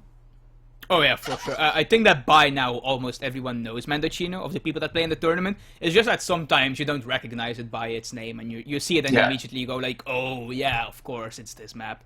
I mean, I have that often as well, where I'm like, wait, like what is this map again? Oh right, yeah, of course, the one with the ponds. Yeah. Yeah. And Mito's locked in Germany on Mendocino. So, is it Mendocino or Mendocino? Do you know? I say Mendocino. I'll go with I don't know Mendocino. if that's correct, but that's what I say. I think you're right. So we'll just pretend you're right if you're not. So yeah, Mendocino, Mito has picked Germany. Wonder what Goongoon will use to counter. Spain is an interesting pick because obviously being a 4 TP map, he can definitely go for the advanced trading post shenanigans that Spain has been going on in recent patches. That he can, and I think it would be a good way to play this matchup, maybe. Yeah, Germany can't really pressure those TPs in Colonia unless he goes like some crazy double rush. Yeah. Which I have seen And I think- Mito do, by the way, just so people are aware of this. It's not even impossible that Mito just goes like barracks in the middle, 3 doubles first shipment, ram 8 doubles in your base. It's just But I don't think he will Uh, because this is the grand finals, of course. But Yeah, probably not, but maybe. We'll see.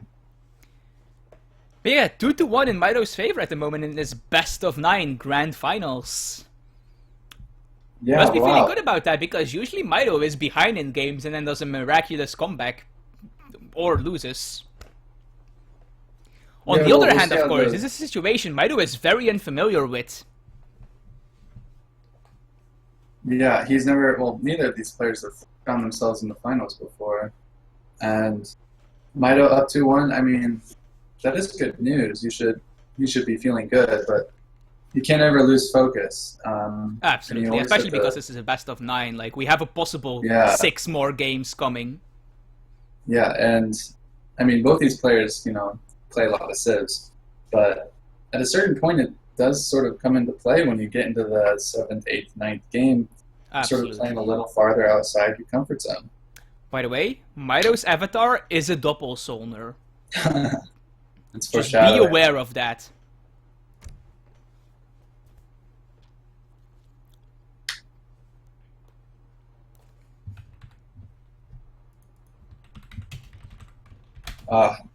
People in the chat said canyon would have been a good word too. No.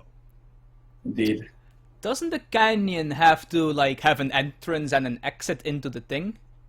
It might, because I guess canyons are sort of formed by Rivers, right? Yeah. I'm not sure if they I have took- to have a river in them still to be considered a canyon. I don't think so. Not the most Um, relevant of topics. Anyway, do you think the spawns are fair? Okay. Yes. Right, both players have a starting hunt, and then they have 3 other hunts within approximate distance of each other. Both players have 2 starting mines. Everything looks fair. Okay. And let's see, what start is it? It's a coin start, so That's a bit sad for Germany, I guess. it is a bit sad, but it looks like he's going to go for an early market because he does have this 50 coin treasure in base, Yeah. which is nice, going to help him out. And Spain can't do anything with this coin either, so this might be good. It might be a good start for Mito then. I don't see a single wood treasure on this map as of yet. Yeah, no wood treasures. So, Uh, there is a it is, villager, though. the villager's nice, definitely. And it Interesting does to seem know like about Goongoon is making his way towards that. Alright, he has scouted it at least. He's taking the 60 foot first. There's also 2 Iroquois Tomahawks, which are very nice to deny exploration. And big Yes. treasures, of course. 80 foot for Mito being picked up here.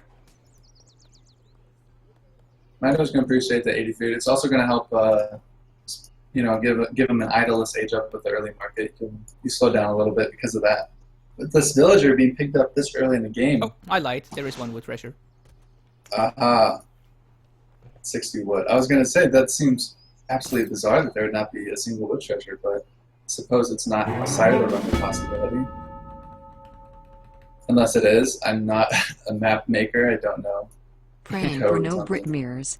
Thank you for the Treasures. $30, Harris Coomber. Praying for no Brit mirrors. Oh, I don't know about I don't that, think buddy. SirCallen is happy to hear that. I would love to see a Brit Mare. Just, briefly before the action picks up in this game, who of these 2 players do you think would be favored in the Brit Mirror? Just short. Good question. I think actually maybe the scrappiness of a Brit Mirror might lend itself to Goongoon's playstyle a little more. Okay. We do have contention for this Tomahawk, and whoever gets this might win H1. No, Mito Yeah. just says, like, I don't want to take the risk, have the Tomahawk.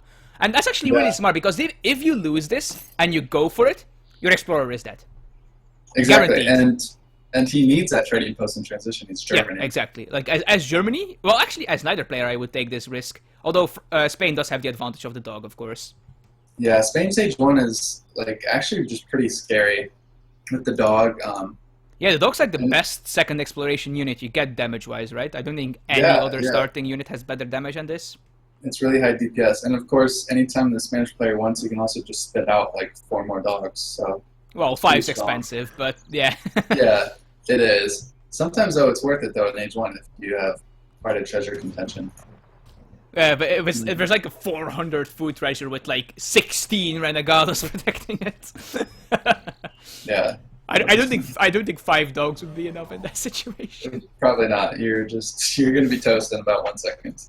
Yeah.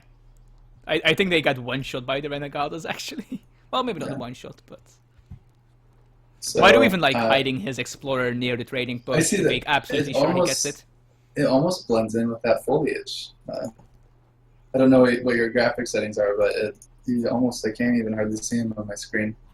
I'm maximum on every single graphics setting, so I think I play a little low for some reason, just for personal taste. So, okay, Mito's laying down this trading post. oh, I forgot. where Take a look at the are- shipments. Silly me. This Iroquois tomahawk should be on the trading post, I would think. But Yeah, it's that's gonna that. come that late. would've been clever. And I think that this trading... Oh, will it go up? I can't tell. Oh, this thing Oh, does it's gonna- have a lot of DPS. He's gonna, Oh, he gets it. He gets it. Oh, I think he actually cancelled the attack animation. That's such a big break for Mike. Because he can't really send a villager up there to complete either, because his tomahawk will kill it as well. You'd Yeah. have to wait for the 2 Oolongs from his first shipment. So, okay, so nice break for Mito. I'm breathing a personal sigh of relief there, and the Spanish player is going to pick up 2 dogs. So he's going to have amassed quite the Age 1 army. And did he ship ATP? No. Okay. No, there was no ATP. That's what I was looking for. He does have it in the deck, so there is the option for it. But I think that now it's a bit too late for it, so it might just be to bluff. Yeah, perhaps. Judging and- by his resource distribution and the fact that he has shipped a shipment, which I'm assuming is a 700 coin, and there we go. Yep. I think this is just a very normal FF, maybe a Bereshiki FF, I don't know, but it's definitely some sort of FF. Yeah, I think you're right. I think it's just the standard Spain FF, which hits quite soon. And I wonder how Mike is going to play in response to it. He's currently housed, and I imagine because 3 settler wagons are on their way. Yeah. He's got the outpost. Does he do a naked FF? Does he stay Age 2 and siege the tower? These are questions that I honestly don't know. So I don't think sieging the tower would be in time even. He would have needed to start that quite a bit earlier. I do think that by now Mito knows though. Just 1 trading post at 5 minutes 30 by Spain. There's no way that this is not an FF. yeah, you're right. Well, or it's a different kind of cheesy thing, but 2 Oolongs are coming in. Should probably not be able to accomplish much. There are a few settlers that are away, but yeah, everything's being smartly pulled in by Goongoon. And actually, there are 3 dogs here that are going to defend against these Oolongs just fine. Yeah. That's actually huge. Mito, of course, does have a pretty decent economic advantage here because of the market. He has tier 2 food, tier 1 wood, tier 1 coin, whereas Spain does not even have a market yet. Unless I forget something. Yeah, no, he doesn't. Oh, he actually shipped 5 villagers at his forward tower to start mining this 5k mine. I like that. Yeah, I like that move. It's sort of similar to what we saw Mito do with his 5 villagers in the Aztec versus Dutch game. Sacrificing And plus- his explorer to get some scouting in. Plus, he doesn't have to send any villagers up here to build a forward base. I like this Yeah, a lot. exactly. So he shipped 5 fill and 700 wood in transition. And that will cause him to not have a shipment ready when he hits Fortress. But he can just delay his push a little bit, so... Yeah, and he's going to get a shipment very soon with the pass of this Yeah. Travois, for sure. Maybe even before then. So it's not going to delay his push all that much. It will. Oh, he's actually sort of- pushing in with Yeah. the Hussar from the age up. I think he scouted that there is no military unit from Mito. So the only Oolongs he's going to have are just from his 2 H2 shipments. And so Yeah, and pushing there's in still here is the actually dogs and the okay. tomahawks, so... Oh, Yeah. he's gonna pick off the I think- Explorer. I think actually Min-Men should come out, and they do. And this is a great trap by Mito. Okay, I although- was gonna ask for whom. I was just gonna say those Oolongs they just got right. Of course, EP did nerf their hit points by a bit, so they fall and 1 less stroke to a Hussar. And wow, yeah, actually that was they really cleaned up those Goongoons. The thing though is, the Spanish player lost their Explorer, and they're going to really want that in fights with the dog DPS output. Yeah, both players have a fortress shipment coming in very soon, I would imagine. Yeah, I don't... Do you think it's the Falconets for Spain, or do you think he wants to wait a bit with that until he has more actual units? You know, I'm wondering if it's not going to be something like Spanish gold. Oh, he doesn't even have it in his deck. Never mind. It's 12 pikes. Interesting. He does have to be careful with these settler wagons, though. Yeah, we do see how tanky they are. That they're just... Yeah, 30% range resist. Pretty good. Yeah. Yeah, Mitoe does have a back mine, luckily. Oh, both his mines are actually running sub 800 coin at the moment, so... Yeah, so this is something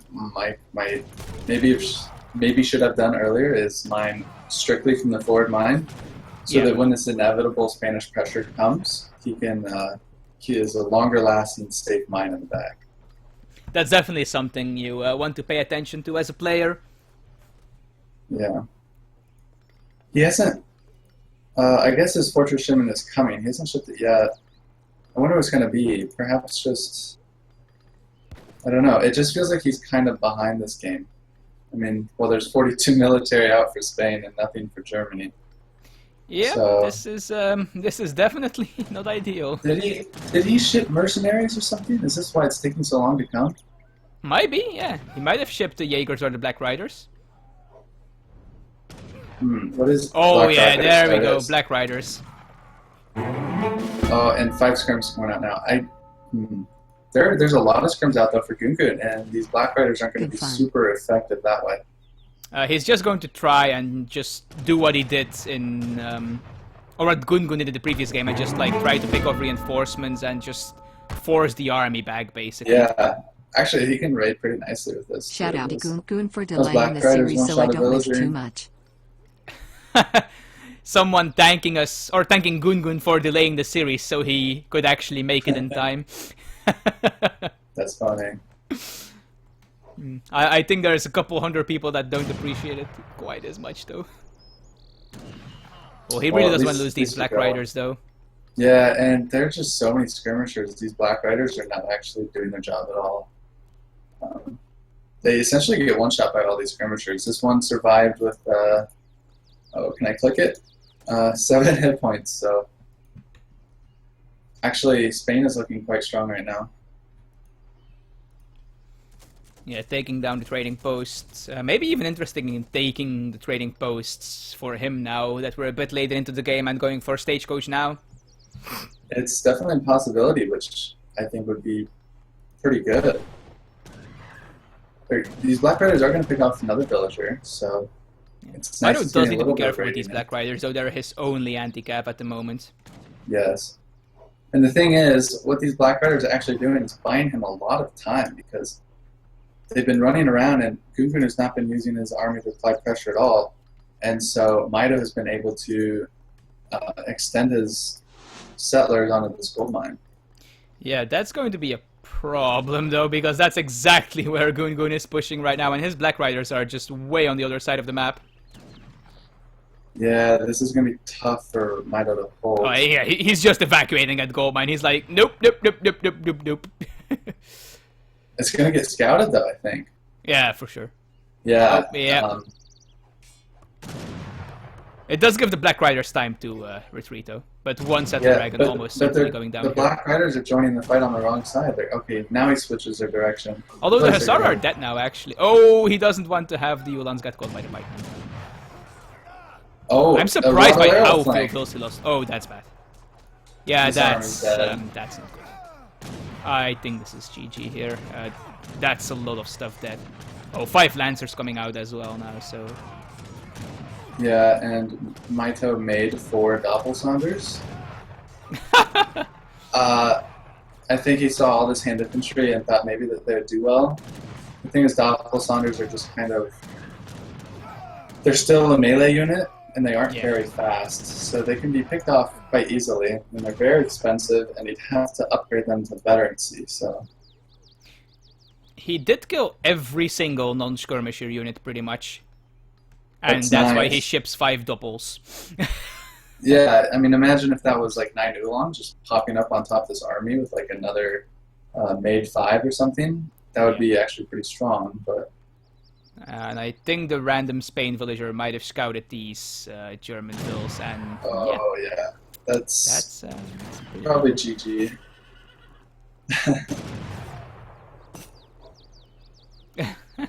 It wasn't... I think Black Riders can work well versus the more all-in Spain fast fortresses where they ship the pikemen and they ship the falcons. Yeah, just pure falc pike, or falc pike. But because Goongoon shipped 5 villagers and he went for the sort of more eco skirmisher-based army, the Black Riders just didn't get it done. Yeah, Mitoe doesn't even have veteran Yulan yet. Oh yeah, that's not ideal. I mean, none of the units that Mitoe has counters this huge skirmisher mass, which is just about all that Goongoon has. Well, if he can get the doppelsolners into melee range, That's true. if he can do that, he's even getting them to veteran now. Wow, he's really dedicated to the doppelsolners. Yeah, he's gonna have to pull off like an insane trap in order to get this to work. Maybe If only they had stealth mode like Jags. Oh my gosh, it'd be so broken. The one thing is, these Black Riders just like make Goongoon retreat wherever they go. But, I don't know, Mike can't really buy himself time because he's down so much in economy, he can't really afford to run around. Yeah, and Goongoon is getting tired of it, so he's just making Dragoons now. Yeah, that's a good ship, a good switch on his part. Especially because he knows Mitoe still has the big Yulan shipments ready, so just start making goons now. Yeah.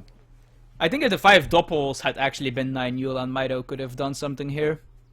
That's what I mean. They would have arrived right in time, I think. For They would have arrived 3 minutes ago. Well, Yeah. 2 minutes and a bit. Oh, are these Lancers gonna... Nope. I don't know, Honestly, I'm the- kind of struggling to think what he's trying to achieve with the doppels. I'm sure it has a reason. Maybe he's just expecting a lot more Rodoleros and pikemen? I think he kind of knew that he was behind, and Doppelsaunders are maybe like a swing unit. That if you do manage to get a good engagement with Doppelsaunders, yeah. they can really... Like, if you manage to, like, snare the skirms and then just, like, get your doppels in there, and if you manage to pull that off somehow... Yeah. But now that 2 Falcons are in, actually, these Doppelsaunders are... It's going to be rough. Oh, and this is a And- horrible position to fight as well, because the falcons Yeah, are in the trees. the trees as well, it's... Oh, but let's see, can the Oh, doppels this connect with the skirm. skirms? They got kind of misclicked. That's a lot of skirms dying, but I think the doppels are dying quicker. Yeah, Mito PLS don't Oh, pro yeah. for once. Yeah. that's GG. Nice try by Mitoe, though, like... He did almost pull it off, like, if it wasn't for the 2 falcons in the trees, like, maybe the doppels could have done it after they got onto the skirms? Maybe, I don't know. Unfortunately, like you said, it's just a really good positioning for Goongoon.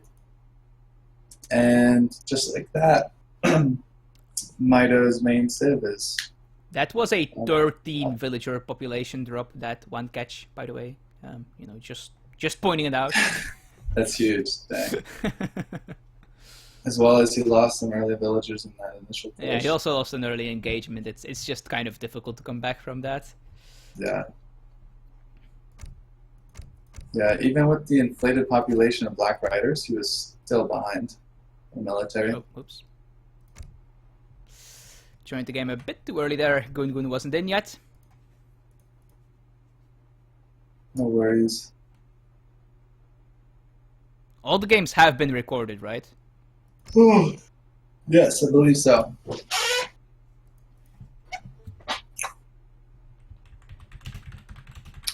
I'm gonna grab some water. Give me Okay. just a moment.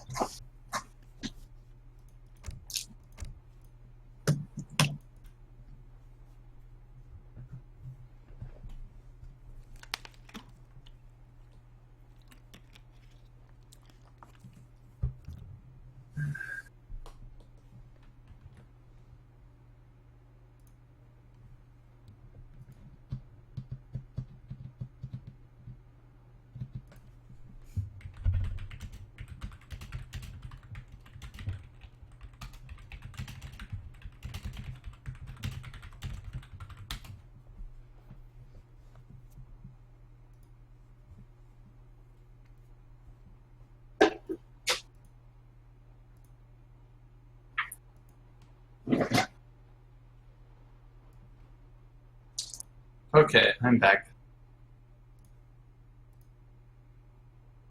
Welcome back. Thank you. So this is Goongoon's first pick, correct?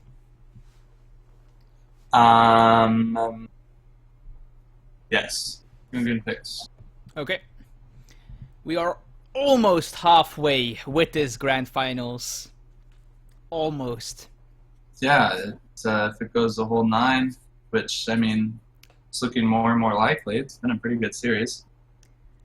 Yeah, this is just a massive back and forth. I think Mitoe actually only won the games where he doesn't first pick. Huh. That is an interesting assertion. Oh, but where he does... Wait. Yeah, he actually has only won the games where he counter picks. Well, and the China mirror. Yeah. I mean, counter picking is kind of pretty strong. Yeah, definitely. Silly Thank with you, another Talon and $50. Chrissy. Thank you. So, the map will be Alaska? Yeah. It's one of the I new like this water map. maps. This one's made by Garja, I Yeah. believe. Yeah, it's a good map. You can do a lot of good things on it. I think, Is any we water map s- not good? well, I guess it depends on your personal style and preference for I play. mean, Ceylon's great. Indonesia's great. What's the one with the 2 small chokes in the China? I think that one's amazing. Indonesia might be my least favorite map to play on. By the way, Ricky, ESOC Ceylon, when please?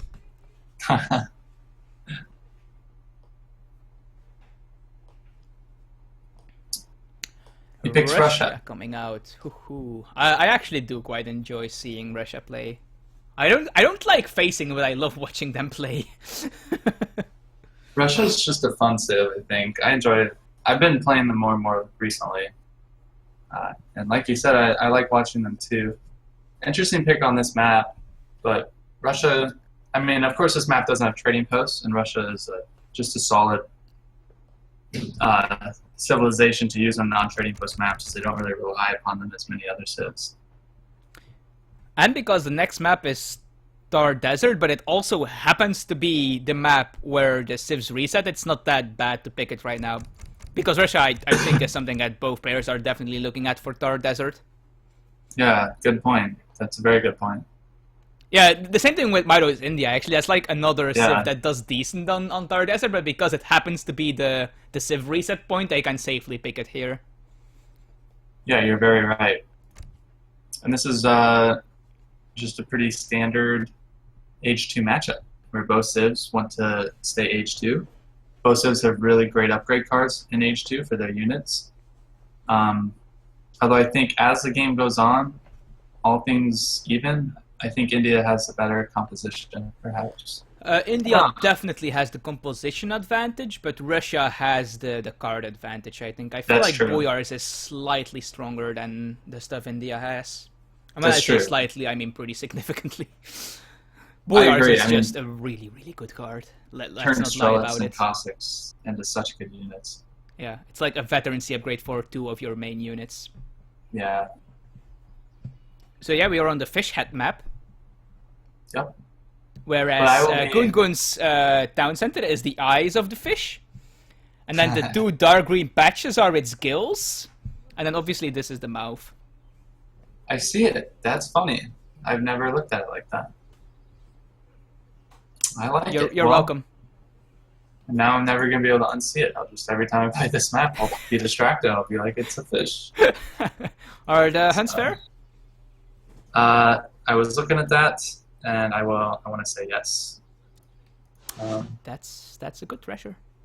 Yeah, this map, I really like this map. I want to see how much I like this map. And I'm going to talk about it real quick. You get a lot of good wood treasures, like you said, 110 there, 60 here. A lot of times you might find like 150 XP. They're just like solid high-level treasures on this map.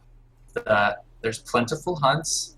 The mines are a little sparse and in the middle, so you do kind of need to be aggressive and hold map. And there's also, you know, potential to mix in a dock or two. It's just a very fun map. I really like it. Yeah, it's funny that you talk about the coin mines. From what I can see, the players only have like one silver mine as a safe mine. The second and third are basically in the corners of the map or the middle. Yeah, exactly. There's a lot of wells over here by the fish mouth, though. There are. And this is a map that like maybe Portuguese does really well on. I know Wicked Cossack thinks actually Ports is just like so strong on this map, and they might be. He has a really solid build with 700 wood, 700 coin, and you make 2 docks and you semi-FF. You don't even semi-FF, you don't even make military, you just page because you have 2 town centers. I think And I it's heard actually about that strong. build. Yeah, It's the thing where you don't send schooners, right? right. You send like eco theory instead. Yeah. And it's pretty strong, and it makes you wonder if just mixing in 1 or 2 docks on this map is just almost always a good idea. I think it depends on the civ. As India, it's maybe a bit less ideal, just because you're using so much wood on your normal villagers already. Yeah, that's true, and India's kind of slower rolling, and I suppose Russia's kind of slower rolling as well. But, I mean, they do have the wood trickle, so it might be worth. maybe we'll see how he plays it. I mean, I could definitely see something like just 700 wood out first for the Russian player, and get some economy advantage. So many times players ship 5 Cossack first, and it is a great card, that's true, but also so many times it can just end up not doing any damage at all, and you have to wonder if it would not have been better spent on something else, especially a civ like India, which can make Zambaraks or Sepoys quite efficiently. 5-4-13, 5-4-13, 5-4-4. That's the only way to play Russia, right? So That's 5 Cossack, 4 Cossack, 13 Strellas for those that might not be familiar with it. By the way, Yeah, there pretty- is 2 caravels in the Russia deck, but no schooners or East Indiamen in either player's deck or any sort of significant fishing upgrades, so... I like that 2 caravels, actually, because there is always a possibility that someone will go on water at some point in the game, even if it's late game and you're just sort of out of resources. You can sort of water boom, and 2 caravels is a really efficient way of shutting that down because you don't have to spend the resources on a dock yourself or on the boats themselves. You can also like land Cossacks or something similar on this shore and just try to Yeah, put some pressure. yeah, you're right. Is it normal that Mitoe doesn't actually have a shoreline? Yes. Yep. It's this is his nearest. Well, wait.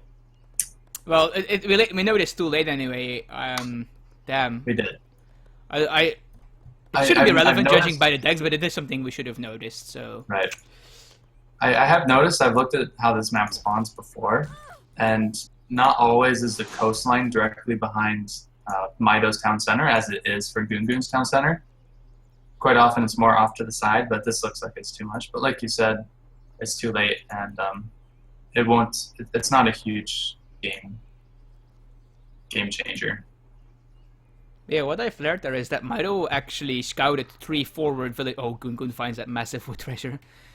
Mitoe scouted the 3 forward villagers, and I'm kind of surprised he didn't try to delay the blockhouse a little bit. Yeah, I am too. I think, well, for one, I think that his elephants can do a lot of siege damage while it's being built. I know Mitoe is in favor of minute-menning forward-based villagers, but that's really only effective with European Minutemen and not Yeah, for sure. Asian civs. He is taking this scout treasure, so maybe he wanted that over trying to just have a couple seconds delayed blockhouse. Just, you know, get a bit more scouting and possibly a treasure. Maybe that was his train of thought. Yeah, that could be it. And this scout is actually going to be a really nice pickup. And Yeah, he can put it in stealth near the path the reinforcements are likely to take. yeah, And he does have a defensive aggro, so maybe he feels like delaying the forward blockhouse is not that important. And we do have 13 Strelts as the first Strelts. shipment. wow. I was not expecting that at all. I just noticed. I just noticed this is not just his first colonial shipment. This is his first shipment. Oh, we're actually going to see an all-in rush. This is literally the first card of the game for Russia. And there's only the aggro out. There's no stable or anything. There's no consulate. Yeah, the Strelts are not going to siege down the aggro though, but they might try to loop around and deny. This is Mitoe's only coin mine that's safe, and it's completely out of range of the aggro. Yeah, this is a lot of pressure, and these musketeers are going to siege down this house. And 5 Cossacks come in. There's just nothing on the floor for Mitoe. And if this house goes down, Mitoe's house. Oh, he needs to move the sheep. The sheep are only guarded by the house. The thing is, these elephants are still so high hit points, and Yeah. they actually can do a lot of damage on Strelets. And That's something that Mitoe does have going for him. He's gonna lose the more sheep military. here. And he's Yep, almost sheep. housed. Okay, he's got a villager putting up houses in the back. He needs to collect this wood, and oh, it might be late to Oh. escape Ooh. villager. The thing is, though, these backup houses are going to get scouted now and probably siege down again. Yeah, Does he have any military building? he's done it. He's managed to escape some Yeah. villager. He has a consulate and is making a caravanserai. Do you think that's for Zamarax or Sawar to try and raid? I think it's for Soar, just Okay. because Strelets are the big issue for the Indian player. So this is Okay. even more aggressive than 5-4-13. This is nothing 13-5-4. Yeah, no kidding. We don't see this very often. That's for certain. And 300 export coming in for Mitoe. Does he have a consulate? He Okay, does he have enough to Yeah. ship either villagers or the what do they call the gardeners? Yes, the Hussars. Yeah. Yeah. They And are he is guardians. making them. He doesn't want to take a risk. Yeah. But yeah, we And can he see also- the economic population, like what this 13-5-4 with no H1 shipment is causing. Just look at the gap in eco. Yeah, and it's. I don't know how effective it's been yet. Yeah, Russia doesn't even But have a look at- market yet. Yeah, if we look at units lost. Oh wait, that's units in queue. I got really confused. Units lost. Mitoe hasn't even lost a villager yet, which is really nice for him. He's And using a he's lot of managed to houses get- though. That's true, but they're only 50 wood. I mean, Yeah. That's a very nice buff that India got this patch, of course, and just look how low some of these trails are getting from Agra Fort fire and DC fire. yeah, and what this TC should actually really be focusing on is probably this musketeers. Yeah, I do think Right. he's tasking it very nicely though. Yeah. That's another And- 150 wood lost in housing, but then again, he lost 2 musketeers and a couple of trails there. That's way more than 150 wood, and he is behind in eco with no market. Yeah, And he I doesn't know thought that about this this. was. I thought this was going to be really scary for Mitoe, but actually, Yeah, if Mitoe is you definitely reacting very properly. yeah, basically, what you do in this situation is you don't lose villagers, you don't lose military units for free, and you have to escape some villagers in order to get up some infrastructure. And he did all 3. Very well Just done. look at the and units lost tab. Yeah, he lost 4 it's- houses and 5 SIPO, whereas Russia lost 6 musketeers and 15 strelets. Yeah, and Russia doesn't have the wood trickle, so it's just they're just very behind And economically. only just even now got more his so. market and is getting steel traps. Yeah, Meanwhile, Mitoe has tier 1 food, tier 2 wood because he's India, he gets that for free, tier 1 coin and tier 1 dad nonsense. Civil Yeah. servants. yeah, for sure. The dad And nonsense, he's- yeah, I really don't know how to call that. I like Or it. even Tad reviving nonsense. the explorers, very nice. Very smart indeed. You know, And now, oh, he's even using his native scout to get some information yeah, about these very, numbers. very nice. You know, it might have not even been that crazy for Mitoe to try and get down a dock so that his villagers, or that he can gather while, you know, this Russia push was happening, but I guess that's a lot of wood investment and that's kind of... Yeah, perhaps. If he had a dock down, it might have been good to just Yeah. bank out some boats. But he's sitting in a pretty nice position so far.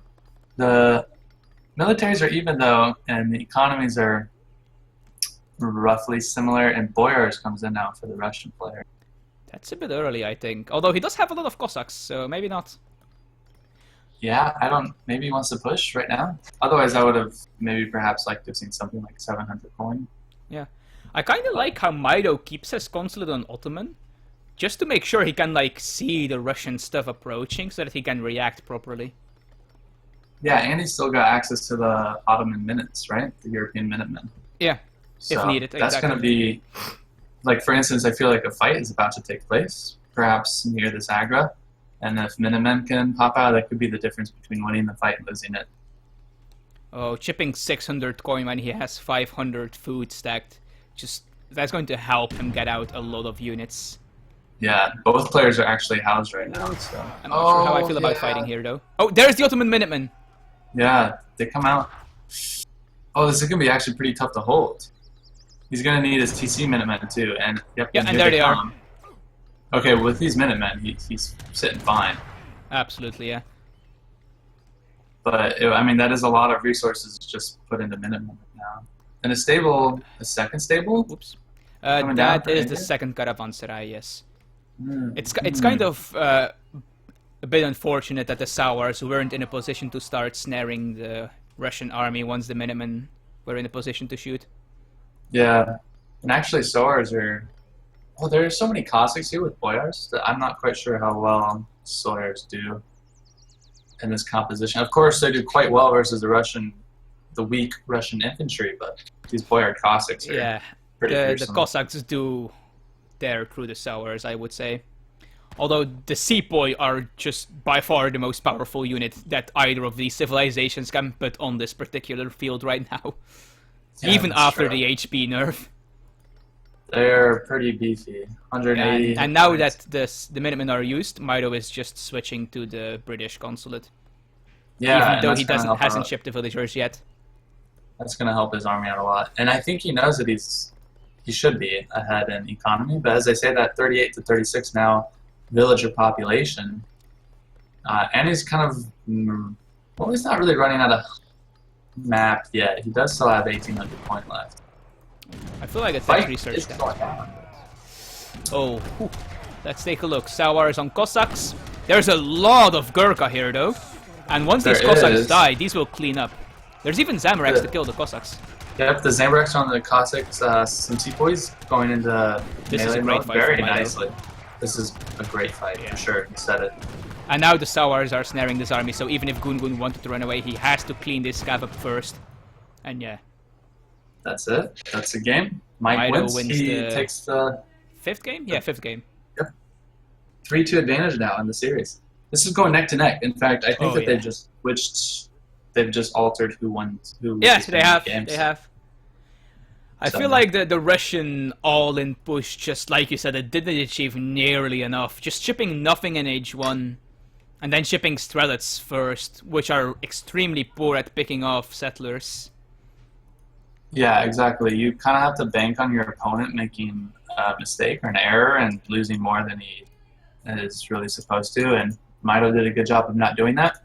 And as a result, his economy just kind of snowballs in the middle part of the game, and he just won the critical engagement quite handily. Yeah, I don't think Mitoe lost a single villager throughout an entire game. Although the Russian player did actually keep up in resources gathered for most of the game. Because near the end he did start making villas and actually caught up to Mitoe in villager population. But Yeah, at that point he had just wasted so much military already. Right, and not having that trickle is probably what did it for him. Yeah, I mean- like if you look at military unit population, like Mitoe doesn't have units until like minute 8. But in those 3 minutes where Mitoe has no units, he doesn't lose a single villager. Yeah, that's very nice of him. He lost like, There was what, a lot- 4 houses, I think?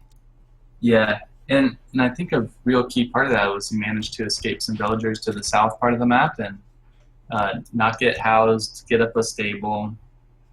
I think that that's just really key when you get sort of rushed like that. Otherwise, if all of your villagers are in the TC, you can't get anything done. Yes. Okay, just confirming. Civs do have been reset. That's a proper English sentence. I don't care what you think. And let's look at the map pool. Thar Desert. Yeah, I'm expecting more India and Russia here. Yeah, I think that, Goongoon doesn't even wait for Mitoe. Wait, this was Goongoon's.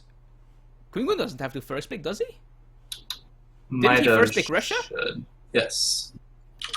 So he either doesn't care about what Mitoe picks, or he's just like thinking he needs to first pick. Yeah, I'm not sure. Unless Mitoe has already confirmed India. Oh, I go Germany anyway. Kidding. Oh, Okay. I was like, that's pretty bold, mate. Oh, Germany, you say? Okay, I'll play Russia. Yeah.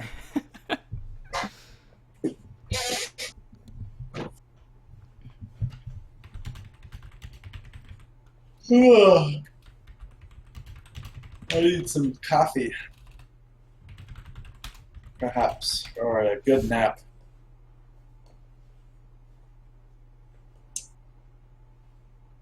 Ah, he Good thought news it was series, the what's it called? The not ESOC one. Yeah. The one Well, to where be Japan fair- used to be like good on before EP. Yeah. I can't think of the name. Siberia. To be fair, Alaska does have it's pretty snowy IRL.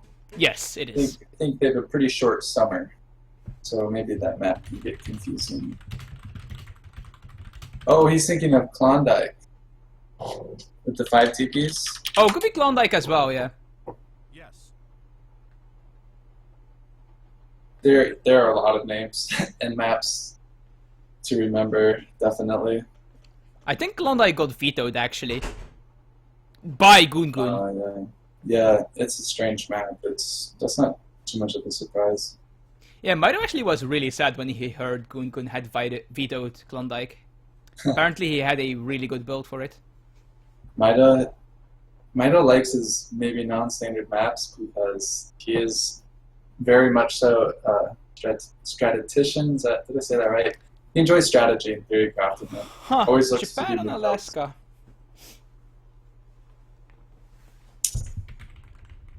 You could easily win a 3 belt on that map. I couldn't tell you. I'm not really much of a Japan player. I don't think that map even has a water shipment point. I'm not sure. I think it does. Well, doesn't matter, the map is over. Yeah, I know. That's true. So yeah, Mito is staying with India. Okay. I think he feels comfortable with them.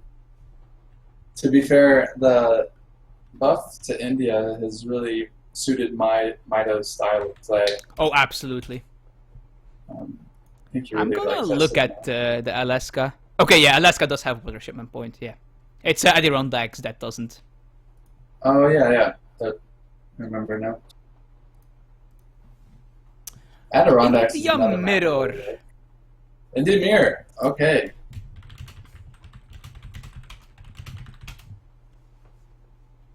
So Mito currently leading 3-2 in this grand finals.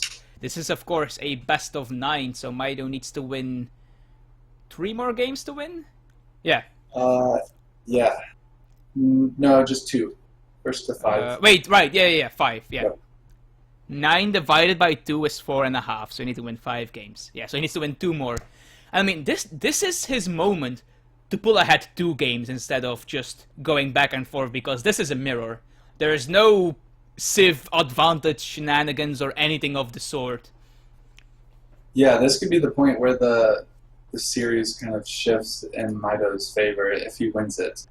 Of Yes, course, if he wins loses this series, he is just in a massive advantage, because this is his pick as well. If he wins this match, then Goongoon has the first pick with match point to Mito. Yeah, exactly. Anyway, are You the said hunts that balanced? Let's see. I believe so. Yep. So outside Well, of the starting hunt, yep. I Everything immediately- looks balanced. Noticing a pretty big advantage for Mito in treasures on his side of the map. Oof. Yeah, that is nice. He won't be scouting the left part of the map yet. Goongoon will, though, it seems, with one of his elephants. They both Oh, spot and he this, moves. 85 because he wood. sees the other one and he wants to Wow. contest it. Yeah, so already early in the game, we're gonna have a There's contention another over wood this treasure 85 over wood. here. Wow. Yeah, so this part of the map is definitely going to be a big part in H1. Oh, for What do you sure. do here, though? He's just going to go for it, and he's just going to hope he gets it. I mean, India is one of Mito's like really good civs, so maybe he just feels extremely confident in being able to win this contention. Yeah, this is a confident move to just start that. Stomp? Any stomps? Goongoon gets it. Ooh. That was so close. I could not tell at all. No. If Mito had gotten a stomp there, though, that would have been absolutely massive. Yeah, I think that would have been a huge morale booster if Mito had gotten that. Because to me, to just start that yourself, it's just like it seems like a confident move. Like, I'm just going to get this treasure.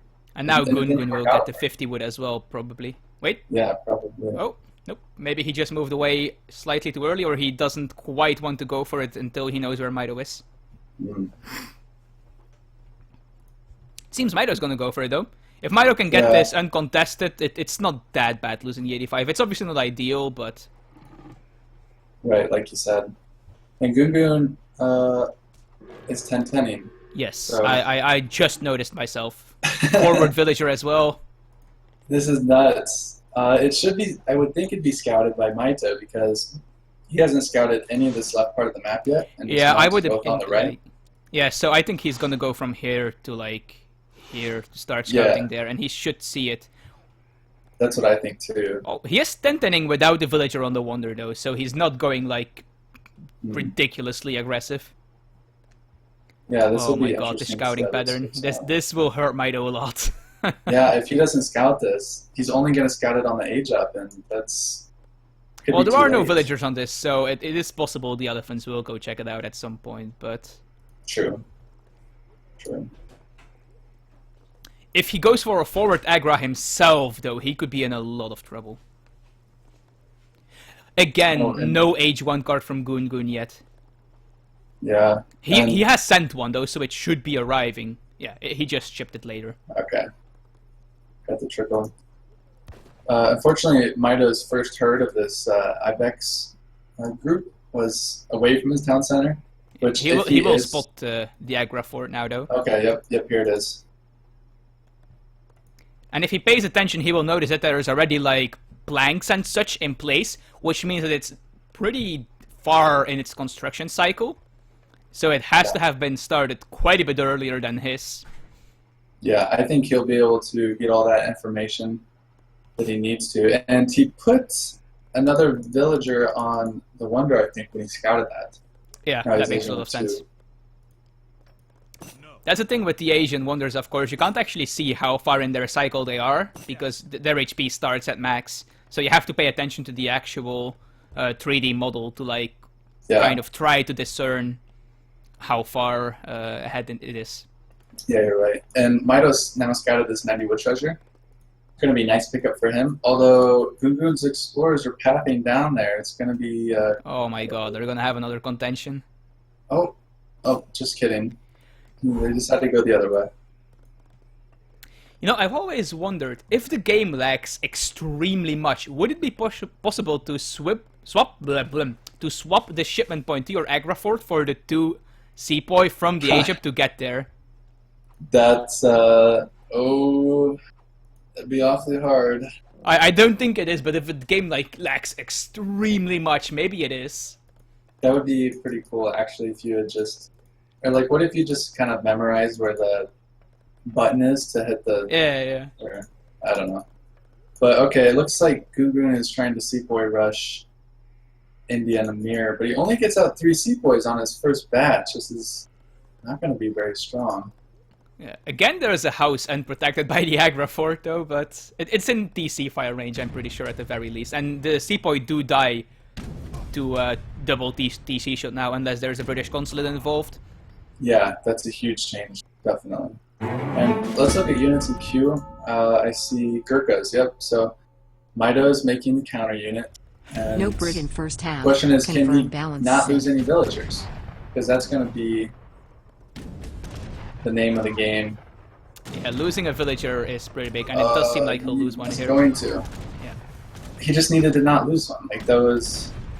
Although he That's is getting pretty some crucial. good shots on the Seaboy here. Yeah, this is nice. He even calls Minutemen. Yeah, he Gets takes it. out all the Seaboy for that one villager, so... Yeah, that's pretty huge, actually, and... Goongoon is quite ahead in eco, though, because he has shipped the second wood trickle now. Yeah, he's done a really interesting build, I have to admit, where he 10-10s. And then ships double trickle. Yeah, he like I guess it's feigns to a force Seaboy like an rush. overly defensive playstyle. It might, like, sometimes those things can, as you say, force an overreaction from the other player. And in this case, it picked off a villager, which is going to help in a mirror quite a lot. But we'll see. I think what we'll look for is how are these differing builds going to produce a mass at 9 or 10 minutes where we might see a critical fight happen. Yeah. During the fight, by the way, we had a good speed donation coming in saying no British played in the first half, so confirmed balanced Civ. I believe some people will want to disagree with that. Yes, there's a lot of talk about Brit being OP to the fact that they were like voted 2.54 or something like that, points above standard deviation for being OP. Like Just nerf them, I say. Just nerf British already, it's fine. I don't know. I don't know. It's a European Civ, it needs to be nerfed anyway. You just want to see Japan. Yes. Anyway, Yeah. Goongoon having nothing in queue at the moment, maybe trying to age up? No, it's just him trying to catch up a bit from the 1010. Even though he shipped double trickle, not shipping the 600 wood does make it a bit more difficult to keep producing villagers and units at the same time. 300 export coming in, most likely for the red coats, I would imagine. He's put an Ottoman, so I think he's going to do the villagers. Right, yeah, okay, never mind. He is just... He was hoping for an overreaction and is now switching into... Maybe not full eco mode, but definitely pretty high eco mode. He does have Imperial Bureaucracy, so... Yeah, he's just now queued his first unit since a rush, some Gurkhas. And yeah, like I was just going to look, if we look at text completed, all players have both players have Imperial Bureaucracy. Yeah, Mitoe is ahead by tier 2 food as compared to Goongoon's tier 1 food. Gotcha. You can just click on the villager, by the way, you don't have to go to text completed. Oh, Yeah, that's it's so really nice. nice. It works for every unit, by the way. If you click on the unit, you can see all the upgrades they have, like veterancy, arsenal, cards, all that kind of stuff. That's AZAC great, is and when you- just really, really good at this stuff. Yeah, and when you hover over it, it tells you what it is. I love Yes. that. Thanks for letting me know. Does Mitoe have a consulate? Yes, he does, and it's also on Ottoman. Did he get the villagers? He did not yet. So even though Mitoe did not get the villagers yet, he is pretty even on eco just because of the one extra market upgrade. And once he sends the villagers himself as well, he'll be pretty good. Did he get like gardeners or something? No, he just hasn't shipped the 300 export yet. Yeah, generally, so the 300 export, if you look at the card, relations are now very cheap. So if you ally with the relation and the consulate before 300 export comes in, you won't actually have enough export to buy something until later. So generally, you want to wait generally you want to send the export in kind of early and then ally after the card comes in. That's the most efficient way to do it. But we Yeah, see it was- Mitoe just choosing to ship 600 coin instead. Yeah, I think you lose 75 export by allying before the 300 export. Yeah, it's not ideal. And I actually just kind of figured that out not that long ago, like a month or so. Interestingly enough, Goongoon shipping Camel Attack when he only has 3 Zamorak, so we might be seeing like a pretty big Camel switch coming in from him here. Yeah, that is, like you said, a strange Or he shipment. is expecting one from Mitoe and wants to be prepared with Zamoraks. That's also a possibility. Yeah, both players are doing this Gurkha Zambrak combo. Skirmgoon in H2 is, of course, quite strong, so nothing to be too surprised there. Where do Flayla Lythans at? Mitoe is just down 3 villagers, roughly. But ahead of Well, military. remember recalculated eco. Oh, yes, never mind. It's there about even. Yeah, we had another donation asking for flail elephants. I'm sorry, but I think we'll have to disappoint you. I doubt either of these players will go for that. So yeah, if I see flail elephants in this game, I don't know. I'll probably just be upset. I mean, maybe like 1 or 2 to take down the Agra fort, but even that is probably not even worth the price for the castle and the flail elephant. Yeah, probably not. Like, maybe if Mitoe makes like a castle over here to protect the hunt and the mines, if that happens, maybe he will make a single flail elephant from it to like take down the Agra, but it's unlikely. Yeah, so a barracks coming down for Mitoe. I think he wants to go pretty heavy on Gurkhas. Mike kind of really likes to play this skirmisher heavy style. Anyways, he generally, I don't know if I've seen him lose a skirm war anytime recently. Yeah. So. And like, if you look at the shipments, you can just see that Mitoe is just pretty far ahead in that, because Goongoon like shipped 2 camel upgrades, and he hasn't done anything with them as of yet, whereas Mitoe has just been shipping crates to build more stuff, which like totally reflects in the population rep. He even ships 700 food, which is really interesting. Yeah, Goongoon needs to do something with these camel upgrades, or these are shipments that basically are doing nothing until he fights. So the longer he fights, or the longer he doesn't fight, the longer he is basically 2 shipments behind. It's not strictly like that, but that's basically what it comes down to. Yeah, that's a good way of thinking about it, I believe. And it's interesting to see that Mike shipped 700 food. I suppose it's really not as bad as maybe some people think it is. It was at the time when he was like transitioning over to new hunts. Yeah, and as well, this is still 700 resources that your opponent hasn't gathered either. So I wonder if he noticed the camel upgrades when he was like pushing in a little bit there. That's a good question. I'm not sure. The thing is with India and H2 is they don't actually have skirmisher upgrades. So yeah. And it looks like, by all accounts, it looks like this is just going to turn into a skirmisher battle. And so actually 700 food is, I think, a pretty smart pick, if you think about it. Mitoe does not have the Tiger class, so those could play an important role if Goongoon can pop those out at a fortunate time. And we see both players going for a flanking maneuver here. Yeah, interesting. Let's see which one can do more damage. I think it's going to be Goongoon because he's actually approaching villagers, whereas Mitoe is just posturing. Oh, that reaction, that was very nice. Oh yeah, Mitoe just on point yes. with his reaction here. And he does see the Sours now. Down. Oh, just... He's not even putting the villages in. Ah, he lost one. Yes, he did lose one. But I think he can do an angle, which means that he can kind of cut off this army between this Agra and I think get a good engagement. Yeah, but if a fight happens though, then the now 3 upgrade cards that Goongoon has sent will kick into effect. That's true. Although the 3rd one is only affecting a minor portion of his army, but it's still something that's not insignificant. Yeah, he does have the better upgraded army, you're correct. But although I'm pretty sure Mitoe is significantly ahead in skirmisher count. So he just needs to make sure the Sours don't connect with them. Let's look at all units. 58 Gurkha to 33, you're correct. So. I should probably look at military units. Yeah. So yeah, it's gonna turn into a micro war. And Zambaraks, of course, are very high DPS damage cavalry units. And those Sours are falling pretty quick. Both players queuing up Sour Gurkha at the moment. Oh, but actually look at Goongoon's food. He is mis-macroed quite horribly. Oh yes, you're right, he's 1400 food. And that is going to cost him here, I think. If that was 1400 food in units, this fight might have been a different story.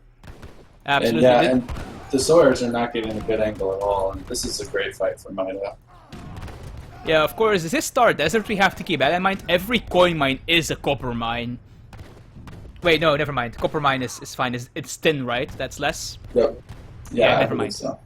I was going to say that the coin mines have less, but I was mistaken. It's the tin mines that... I think it's 1500 they have. But yeah, Goongoon... Oh. Sawyer's coming in too. That was... I don't know if that 10-10 was the right decision. I feel like Goongoon might be a little bit upset with himself here. Floating 2,000 food is always painful, of course, but to have it happen when you're behind one game. Yeah, and I mean, if we look at all resources gathered, Mitoe gets actually into a pretty sizable advantage towards the end of the game. Yeah, especially because 2,000 of Goongoon's resources basically didn't matter due to lacking coin, and that's of course extremely painful. It's a bit sad for him to lose a game like this. I feel like if he had that 2,000 food, if that was like maybe 1,000 food and 1,000 coin. Okay, we have a donation that's spamming a single sound for a couple of minutes. Because otherwise the military populations were roughly even.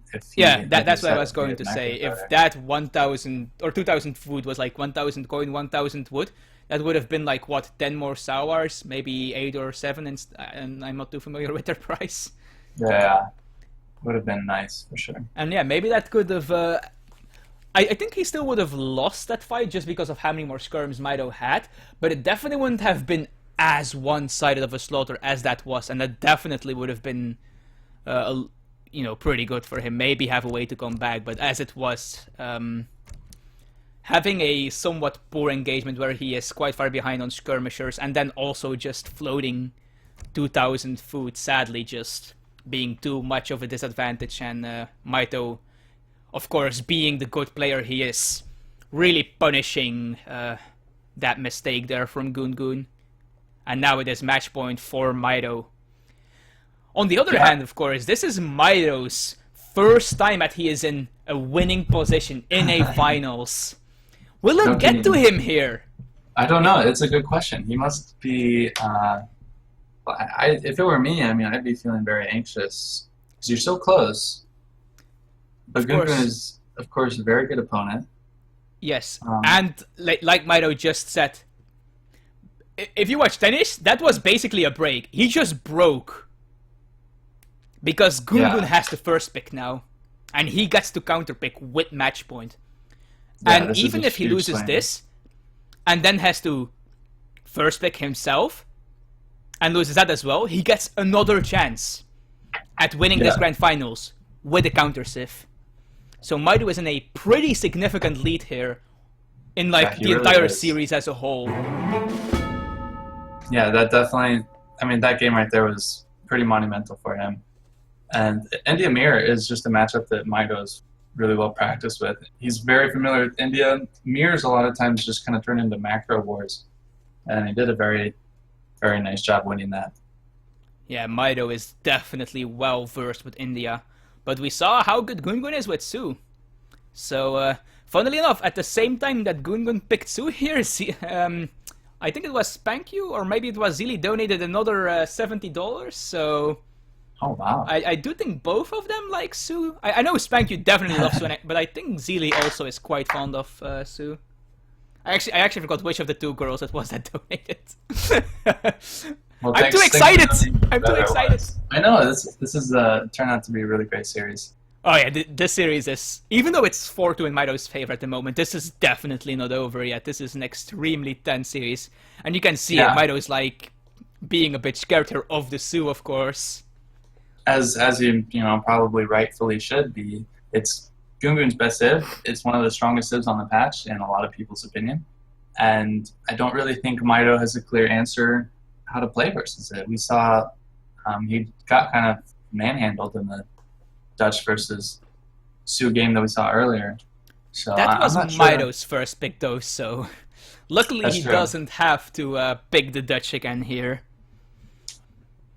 Although, maybe he picks Brits or something? I don't know. Maybe. Funny enough, I think India might be one of the civs that actually can kind of handle the Sioux, but he just picked that on Thar Desert, so that's gone. You're right. This is, of course, the last time Goongoon can pick Sioux himself as well. So I kind of understand why he's doing it. He's like, okay, I'm behind 2-4. I need to win 3 games in a row. Let's just start with this one. Pick my best civ. Don't make Mitoe comfortable in this game where he counterpicks me. Just lock in my best civ and go for this. 3 games in a row. I can do this.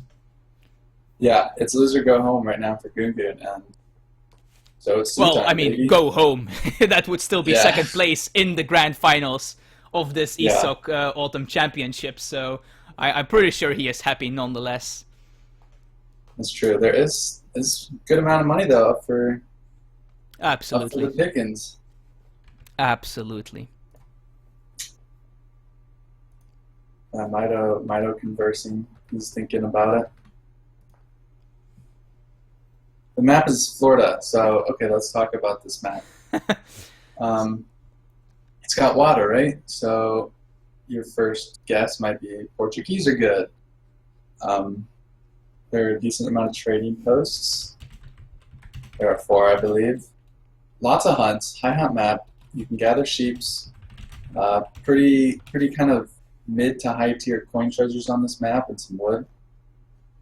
And he's choosing France. Okay. Interesting pick.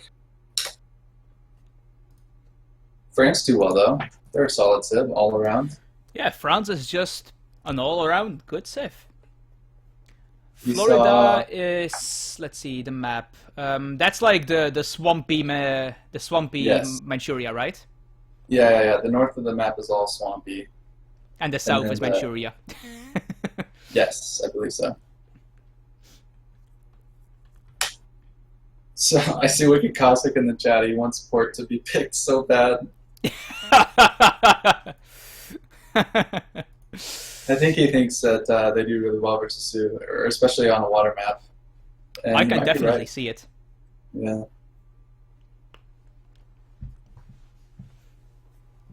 Yeah, I can definitely see that actually.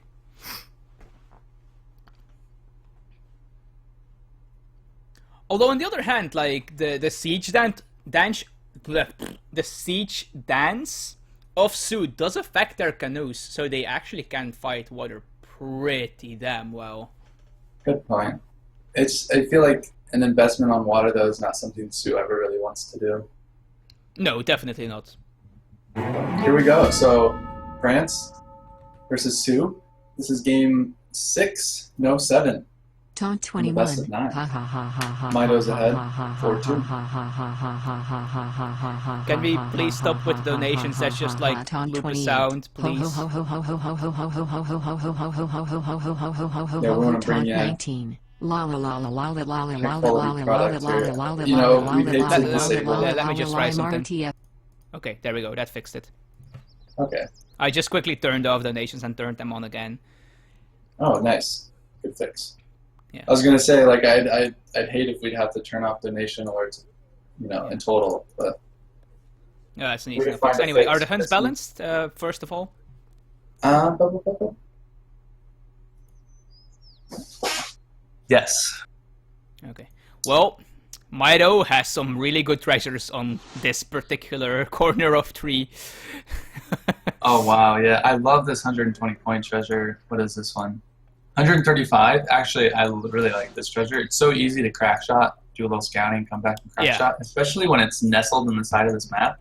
It most likely won't be scouted, but then again, Goongoon is Sioux with his 7.25 speed explorer, so Oh, and he does get a 100 experience treasure, so that will help him get his shipments Yeah. out much quicker. that's huge. Early experience treasures are really underrated, I think. Yeah, if you can get them before your first shipment, they are really, really good. Yeah.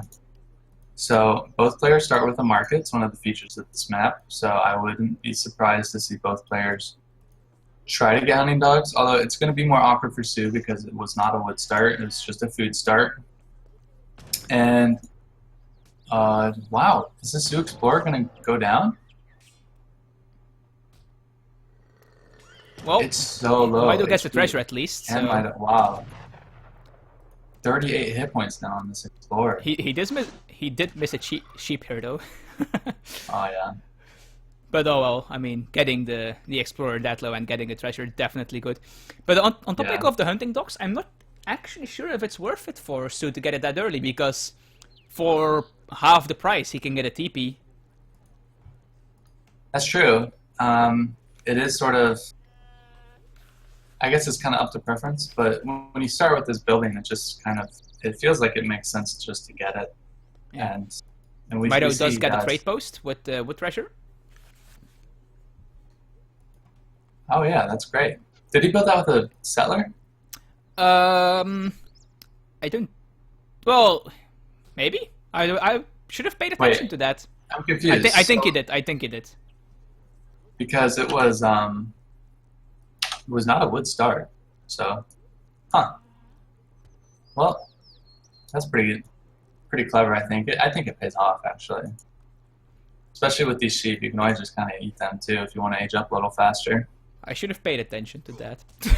Me too. I feel like I'm kicking myself. Like, what was happening? I'm just so used Goongoon ate to. the sheep actually to age up. Yeah. Oh, Goongoon is aging up. Is this standard? This is early for Sioux, is it not? Well, he ate a sheep, and did he get a food treasure? No, so he just ate a sheep. Meanwhile, Mitoe does have 5 sheep of his own, and 1 more in the back of his base that he will be able to pick up at any point, really. Once he discovers he forgot to pick it up earlier. I'm pretty sure he saw it, because he picked up one that's basically next to it. Yeah, I'm sure he's seeing it. He's just has other things to do with the scouting units. Yeah, exactly. He briefly scouts the coast. I don't know if that was intentional, if he was looking for maybe a dock or not. But Yeah, it's quite possible. yeah, I mean, actually, I don't even think water is that bad with Sioux. Because they don't need to build houses, they get a lot more value out of their wood shipments, I feel. Yeah, But- exactly. What else are you going to do with your wood? Like, neither your bow riders nor your axe riders cost wood. So Right, you yeah, just need your exactly. stable, and then you have like 500 wood spare that you could totally use on a dock and like 4 or 5 shipping boats. Yeah, Fishing boats. So getting a So- trading post of his own. Yep, that's good for him. And a second trading post coming down for the French player. So Do you think he's that doing it for that's okay. stagecoach? I don't think he's going to stagecoach. I think he just wants the extra experience. And I think he can afford it. Generally, you don't really go for the second one because it might slow down your build. But I think he's feeling pretty good so far with his Age 1 treasures and his early market. Because that's another thing. You don't have to invest wood on this market either. So getting the second trading post seems very viable. We do see a house pretending to be a livestock pen. Where's that? Oh yeah. They're all just right on there, huh? Sioux also taking a second trading post here. I feel like at this point neither player should get stagecoach unless they can conquer the whole line, or well, at least take down the other player's second trading post. Yeah, I don't think so either. All the trading posts have been taken up when both players hit H2. That's pretty interesting. You don't see that all the time, but like I said, I think it's very good on this map. It's very worth it. And both players are just laying down a stable. So Yeah. the thing is, stable starts for both players kind of favors the Sioux because they can make bow riders, whereas France cannot. So Absolutely. And yeah, we do see bow rider versus Hussar. Mitoe does have 7 sheep though. So at any point that he needs it, he can have a huge influx of food. yeah, at that point, you think about building a livestock pen after you ship 700 wood. And I would, personally. I think it'd be worth it. Is it worth with sheep as well? They don't have nearly the same maximum amount of food as a cow does. They don't. Oh yeah, see right there, like the bow riders come out, and these cav are useless. Well, But at least the Hussar got away. yeah, and he's trained 5 more, so until he gets to, he's gonna need to lay down a Rex or. He ships bear 3 soon. Hussars as well, by the way. Oh no, that's bad. Yeah. He shipped 3 Hussars as his first colonial shipment. That's why he was popped. I thought he was just sending 4 CDP. Oof. Yeah, Sioux is actually ahead in eco. Yeah, and no, ahead this in is not military something- composition. And he's not gonna get this barracks up. This is not great. Yeah, that barracks is definitely not going up. Oh, even losing a villager. Yeah, Maybe this isn't 2. though. And I would imagine Minutemen are on their way, but Yeah, there is. yeah, but Sioux can just pull out with their explorers. He's just fine. So 3 axe riders coming out now for the Sioux player. This is Oh, really he smells interesting weakness. play. He smells blood. He does. And it's actually kind of smart because there's still no barracks down for... still no Hussars barracks do down for connect the with the bow riders though. Yeah. This is so much army from the Sioux player. It's actually crazy.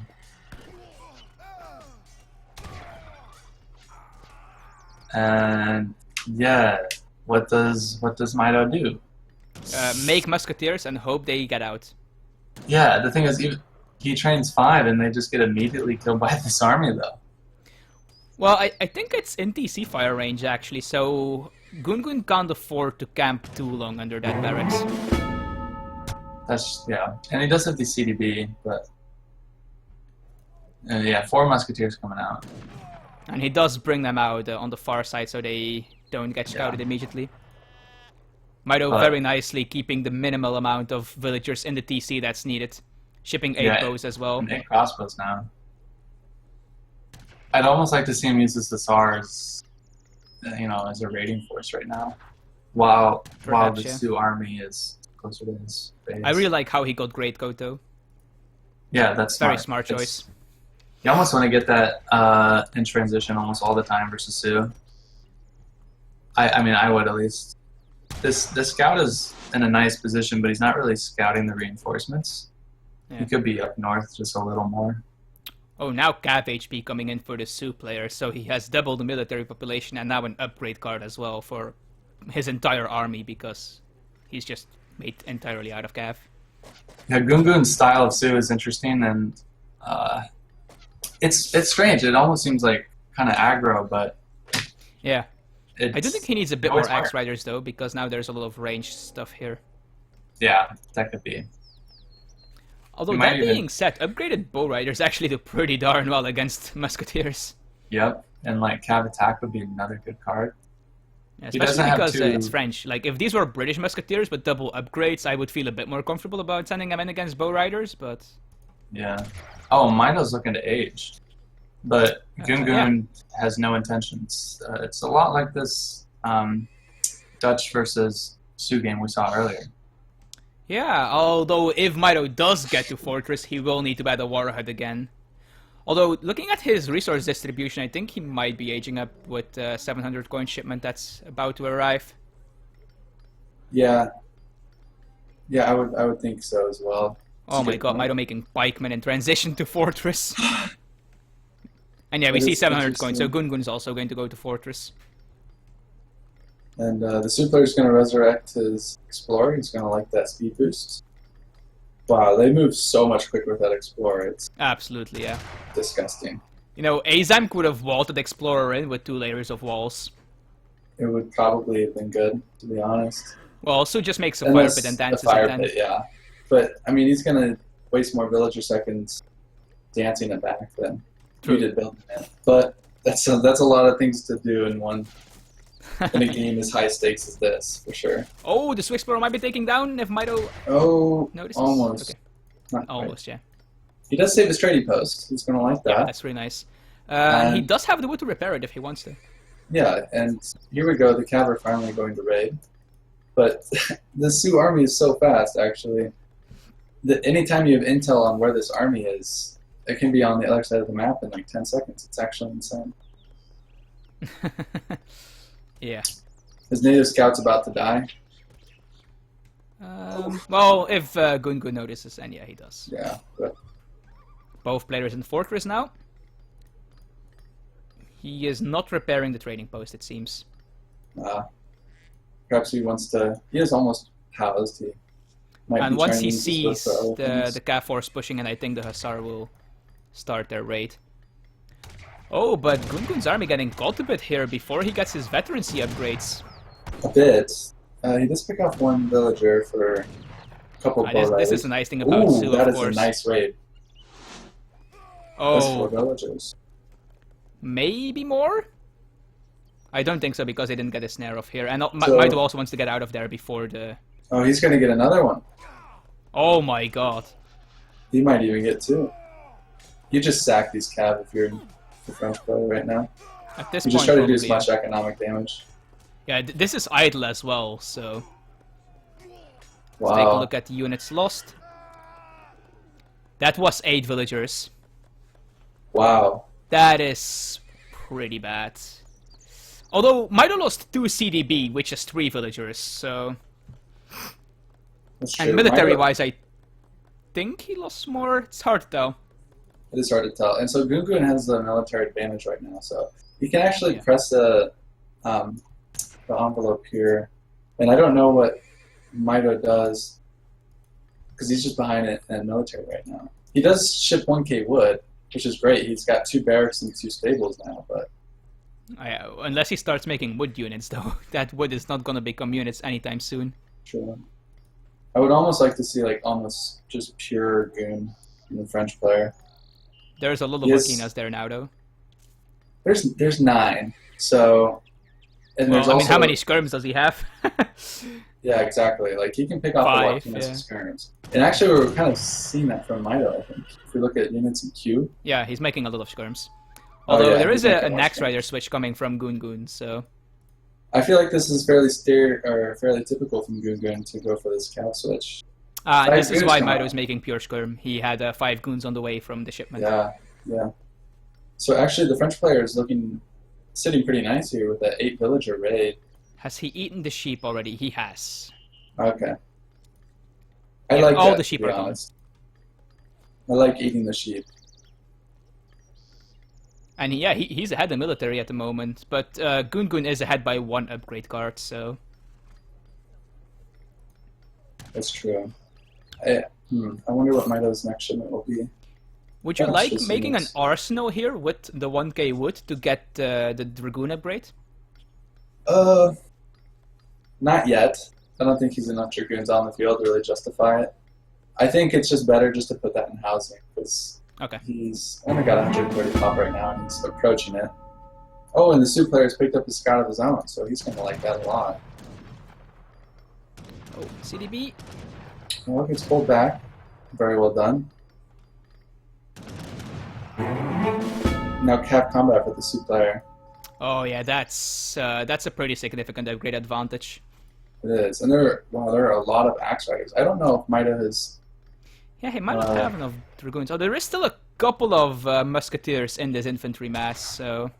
That's true. That can be really helpful, because that's really hard to micro down in the middle of a fight, these melee musketeers, which look a lot like skirmishers and other units. How would you feel about mixing in some more musketeers and maybe upgrading them? Good question. I just... Musketeers are so awkward in H3. I just wouldn't really... I wouldn't prefer it. I think maybe it could be good, but... I mean, obviously, as a Japan player, to me that feels a lot more normal, because it's basically my only anti-cav unit. But I feel like just mixing in, like, musketeers with my... Well, in my case, Yumi archers, I guess, but in this case, the skirmishers. It just makes hand cavalry act really weird sometimes and just, like, hit the wrong unit quite often. Yeah, you're right. I mean, melee musketeers are really nice. It's something I do when I play Brits a lot is if I have got those 2 H2 cards in, I actually will make musketeers in H3. I think they're a pretty good unit. Pretty efficient. So, Goongoon has lost 8 villagers, and he hasn't done anything with his army. Yeah, I was just gonna say. When you lose that much economy, I think you have to push the issue. You have to make something happen. You have to get a counter raid of your own or efficient military trade. And that might be coming up here. We see every time Mitoe moves his army with Sioux, Goongoon just like right-clicks his resources. And, oh my god, that could be a lot of that CDB. 3. Yeah, 4. and he goes even again. Yeah. Oh, these are Just getting like to be careful though. Okay, so Mitoe technically has a military advantage, and it looks like he can take this fight pretty nicely. Yeah. 3 dog soldiers coming out for Pseudo, so if that can get here, that would be pretty nice. Oh, there is a pretty significant Dragoon mass. And yeah, Mitoe is actually following your advice. He just got out like a sizable mass of skirms, and now he's just going pure goon for now. Yeah, Mitoe's macro is phenomenal right now. Every time I look at his resources, excluding just right now, each one has been less than 100. And I think it shows in the militaries right now. Yeah. He's just very strong. Goongoon is floating a lot of food, but he still has villagers on point, which means he's not really going for that big button yet. He just is. I think he's just a little mismacro. I think he's trying to mix in more Axe Riders, which do cost a lot of food compared to coin. You're right. I actually play a decent amount of Sioux, and I don't even know how much coin Axe Riders actually cost. You just don't notice. Yeah, I'm just like, it's just not very much. Like, that's all I ever think to myself. It's like an even worse distribution than the Ashigaru Musketeer. Yeah. And those already are extremely food heavy. Was that the only war hut that Sioux had? Yes. And look at all these dead CDBs again. Oh my god. Mitoe tried to build an outpost. Yeah. This is of course the strength of Sioux. Like anytime your opponent puts you under any sort of pressure, your Explorer with your Cav Mask can just run to his eco immediately and start going complete havoc. It's true. It's very true. And now the Dragoons are fighting without the infantry support. Yeah, they're a little out of position, and these CDBs are going back on the mine. They're going to get DPS down so quickly, I don't know if that's a good idea. And he's pulling them back now. Militaries are still pretty close, but he's getting a nice trade on these Joaquinas. At this point, do you select your CDB, right-click the opponent's base, and just completely try to go all in here? That'd be an idea. I think the armies are too big for that to really be too effective. Okay. But, It would be fun to see, though. It would be. I'd like it. Maybe it's just like pioneers, but... Oh, he's still trying to get this outpost up. Yeah, he's trying. At least he still has this save mine in the back, so he does have that going for him. Yeah, and he's even pulling villagers off it now smartly, which I think is a smart move. So Mitoe is down in economy by quite a bit now. He's got to be able to trap this army somehow. The Explorer did die at some point, though. Yeah, so... Oh, and I think the Bow Riders might be in the position where they kind of will struggle to run away now. Yeah. Because they will run into Mitoe's base, basically, where there should be reinforcements coming out. Yeah, actually, and this is why I like Goon so much versus Sioux, because they trade pretty well with Bow Riders. Especially after the nerfs. Yeah, and they're The mobile Bow Rider too. nerfs, I mean, not the Dragoon nerfs, for obvious Right. reasons. Finally, Cav combat for the French player as well. Well, actually, never mind, This that is was 2 minutes ago. How did I not notice that? I don't know. No biggie. Oh, it was the Cav attack that I was seeing from the Sioux player, yeah. And now Cav Mitoe's- HP from French, okay. Mitoe's consistently getting really nice trades on the military here against Goongoon, but he is still behind in economy. So I think, I don't know, I think I'd rather prefer to be Mitoe in this situation. Even though you're down After so how these armies traded, I will agree. Also, we just had a donation from Mitoe saying, "Dang, I screwed up." much. I'm pretty sure that's not Mitoe, but whoever is donating in his name, thank you. Oh, and definitely because now there's Vils caught up in here as well, I definitely agree that Mitoe's ahead. Oh, Dragoons are such a good unit. Yes, some people even argue overpowered. Yeah. Oh, the Cav HP from France is actually only for hand cavalry. I didn't know. I thought it was only also Dragoons. Is that like an EP thing, or is that just general? No, I think it's Francing, because I know for Brits it affects both units strangely. But okay, so Mitoe has to not siege so many useless buildings like this war hut down here, but press the economy of the Sioux player. I think that's the right move. Or to siege the stable is alright. Yeah, I think the stable's pretty important because that's the thing that Yeah. Goongoon makes the most of. Goongoon's going to do what he's been doing, which is just ignore what's going on and just use his... he's going to right-click his army right here, resurrect the Explorer, I'm sure of it. Yeah. At this point, it's kind of difficult to finish the game for Mitoe because you can't just leave your infantry mass alone because then the Axe Riders will just wreck you. Yeah. But you kind of can't keep your entire Dragoon mass with the infantry mass because then he just does what you said and just starts to kill you. 5 Axe Riders. That's huge, actually. That was a really nice pop. Luckily, the Musketeers are still mixed in with the Skirmisher mass, so they haven't taken the brunt of this damage. The Musketeers right now need to be selected off and just all put in melee. Right now they're still grouped with the Skirms and still shooting. Still, though, this is a decent trade, I think, for Mitoe. Yeah, soon the X-Riders are dead. There are still a decent amount of skirms. Oh, Wilderness Warfare, Warfare, so the skirms have more HP now. I like that card, actually. And Yeah, more look at the gears coming reinforcing in. batch now. Yeah, this is good. And the French player's up in resources. He's actually just won. Yeah, we'll have to see if Goongoon like just wants to stay in to try and do something, but no, he is resigning to the fate, and that's the series. yeah, Mitoe it is. wins. Woo! Mitoe, my buddy Michael. At wins the his exact first- time that Goongoon resigned, Goodspeed donated $131. Oh, dang. Thanks for the big donation. So Mitoe, this is his first ESOC tournament that he's won. Yeah, he must be really stoked about that. Yeah. I'm happy for him. This is, you know, of course, credit due to both players. Goongoon played really well and gave us a very entertaining series.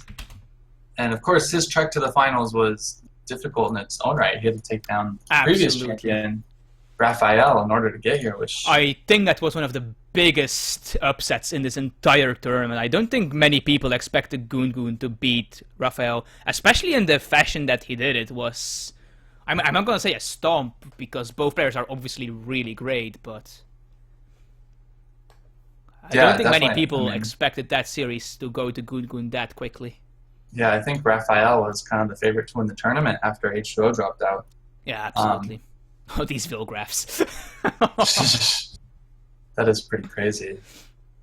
I do believe we will be trying to get a interview with them. I'm not sure if Goongoon is going to be willing to do that, but we'll definitely try, I guess. I've never done these interview thingies. Are we supposed to? I haven't done it either. We could do it. I mean, why not? I don't have Goongoon on Skype. We can get Mike in here. Sure. Oh yeah, Mitoe should be easy. I've never done an interview. Are we supposed to interview both of them at the same time? Well, let's just get Mike in. We'll get. Okay.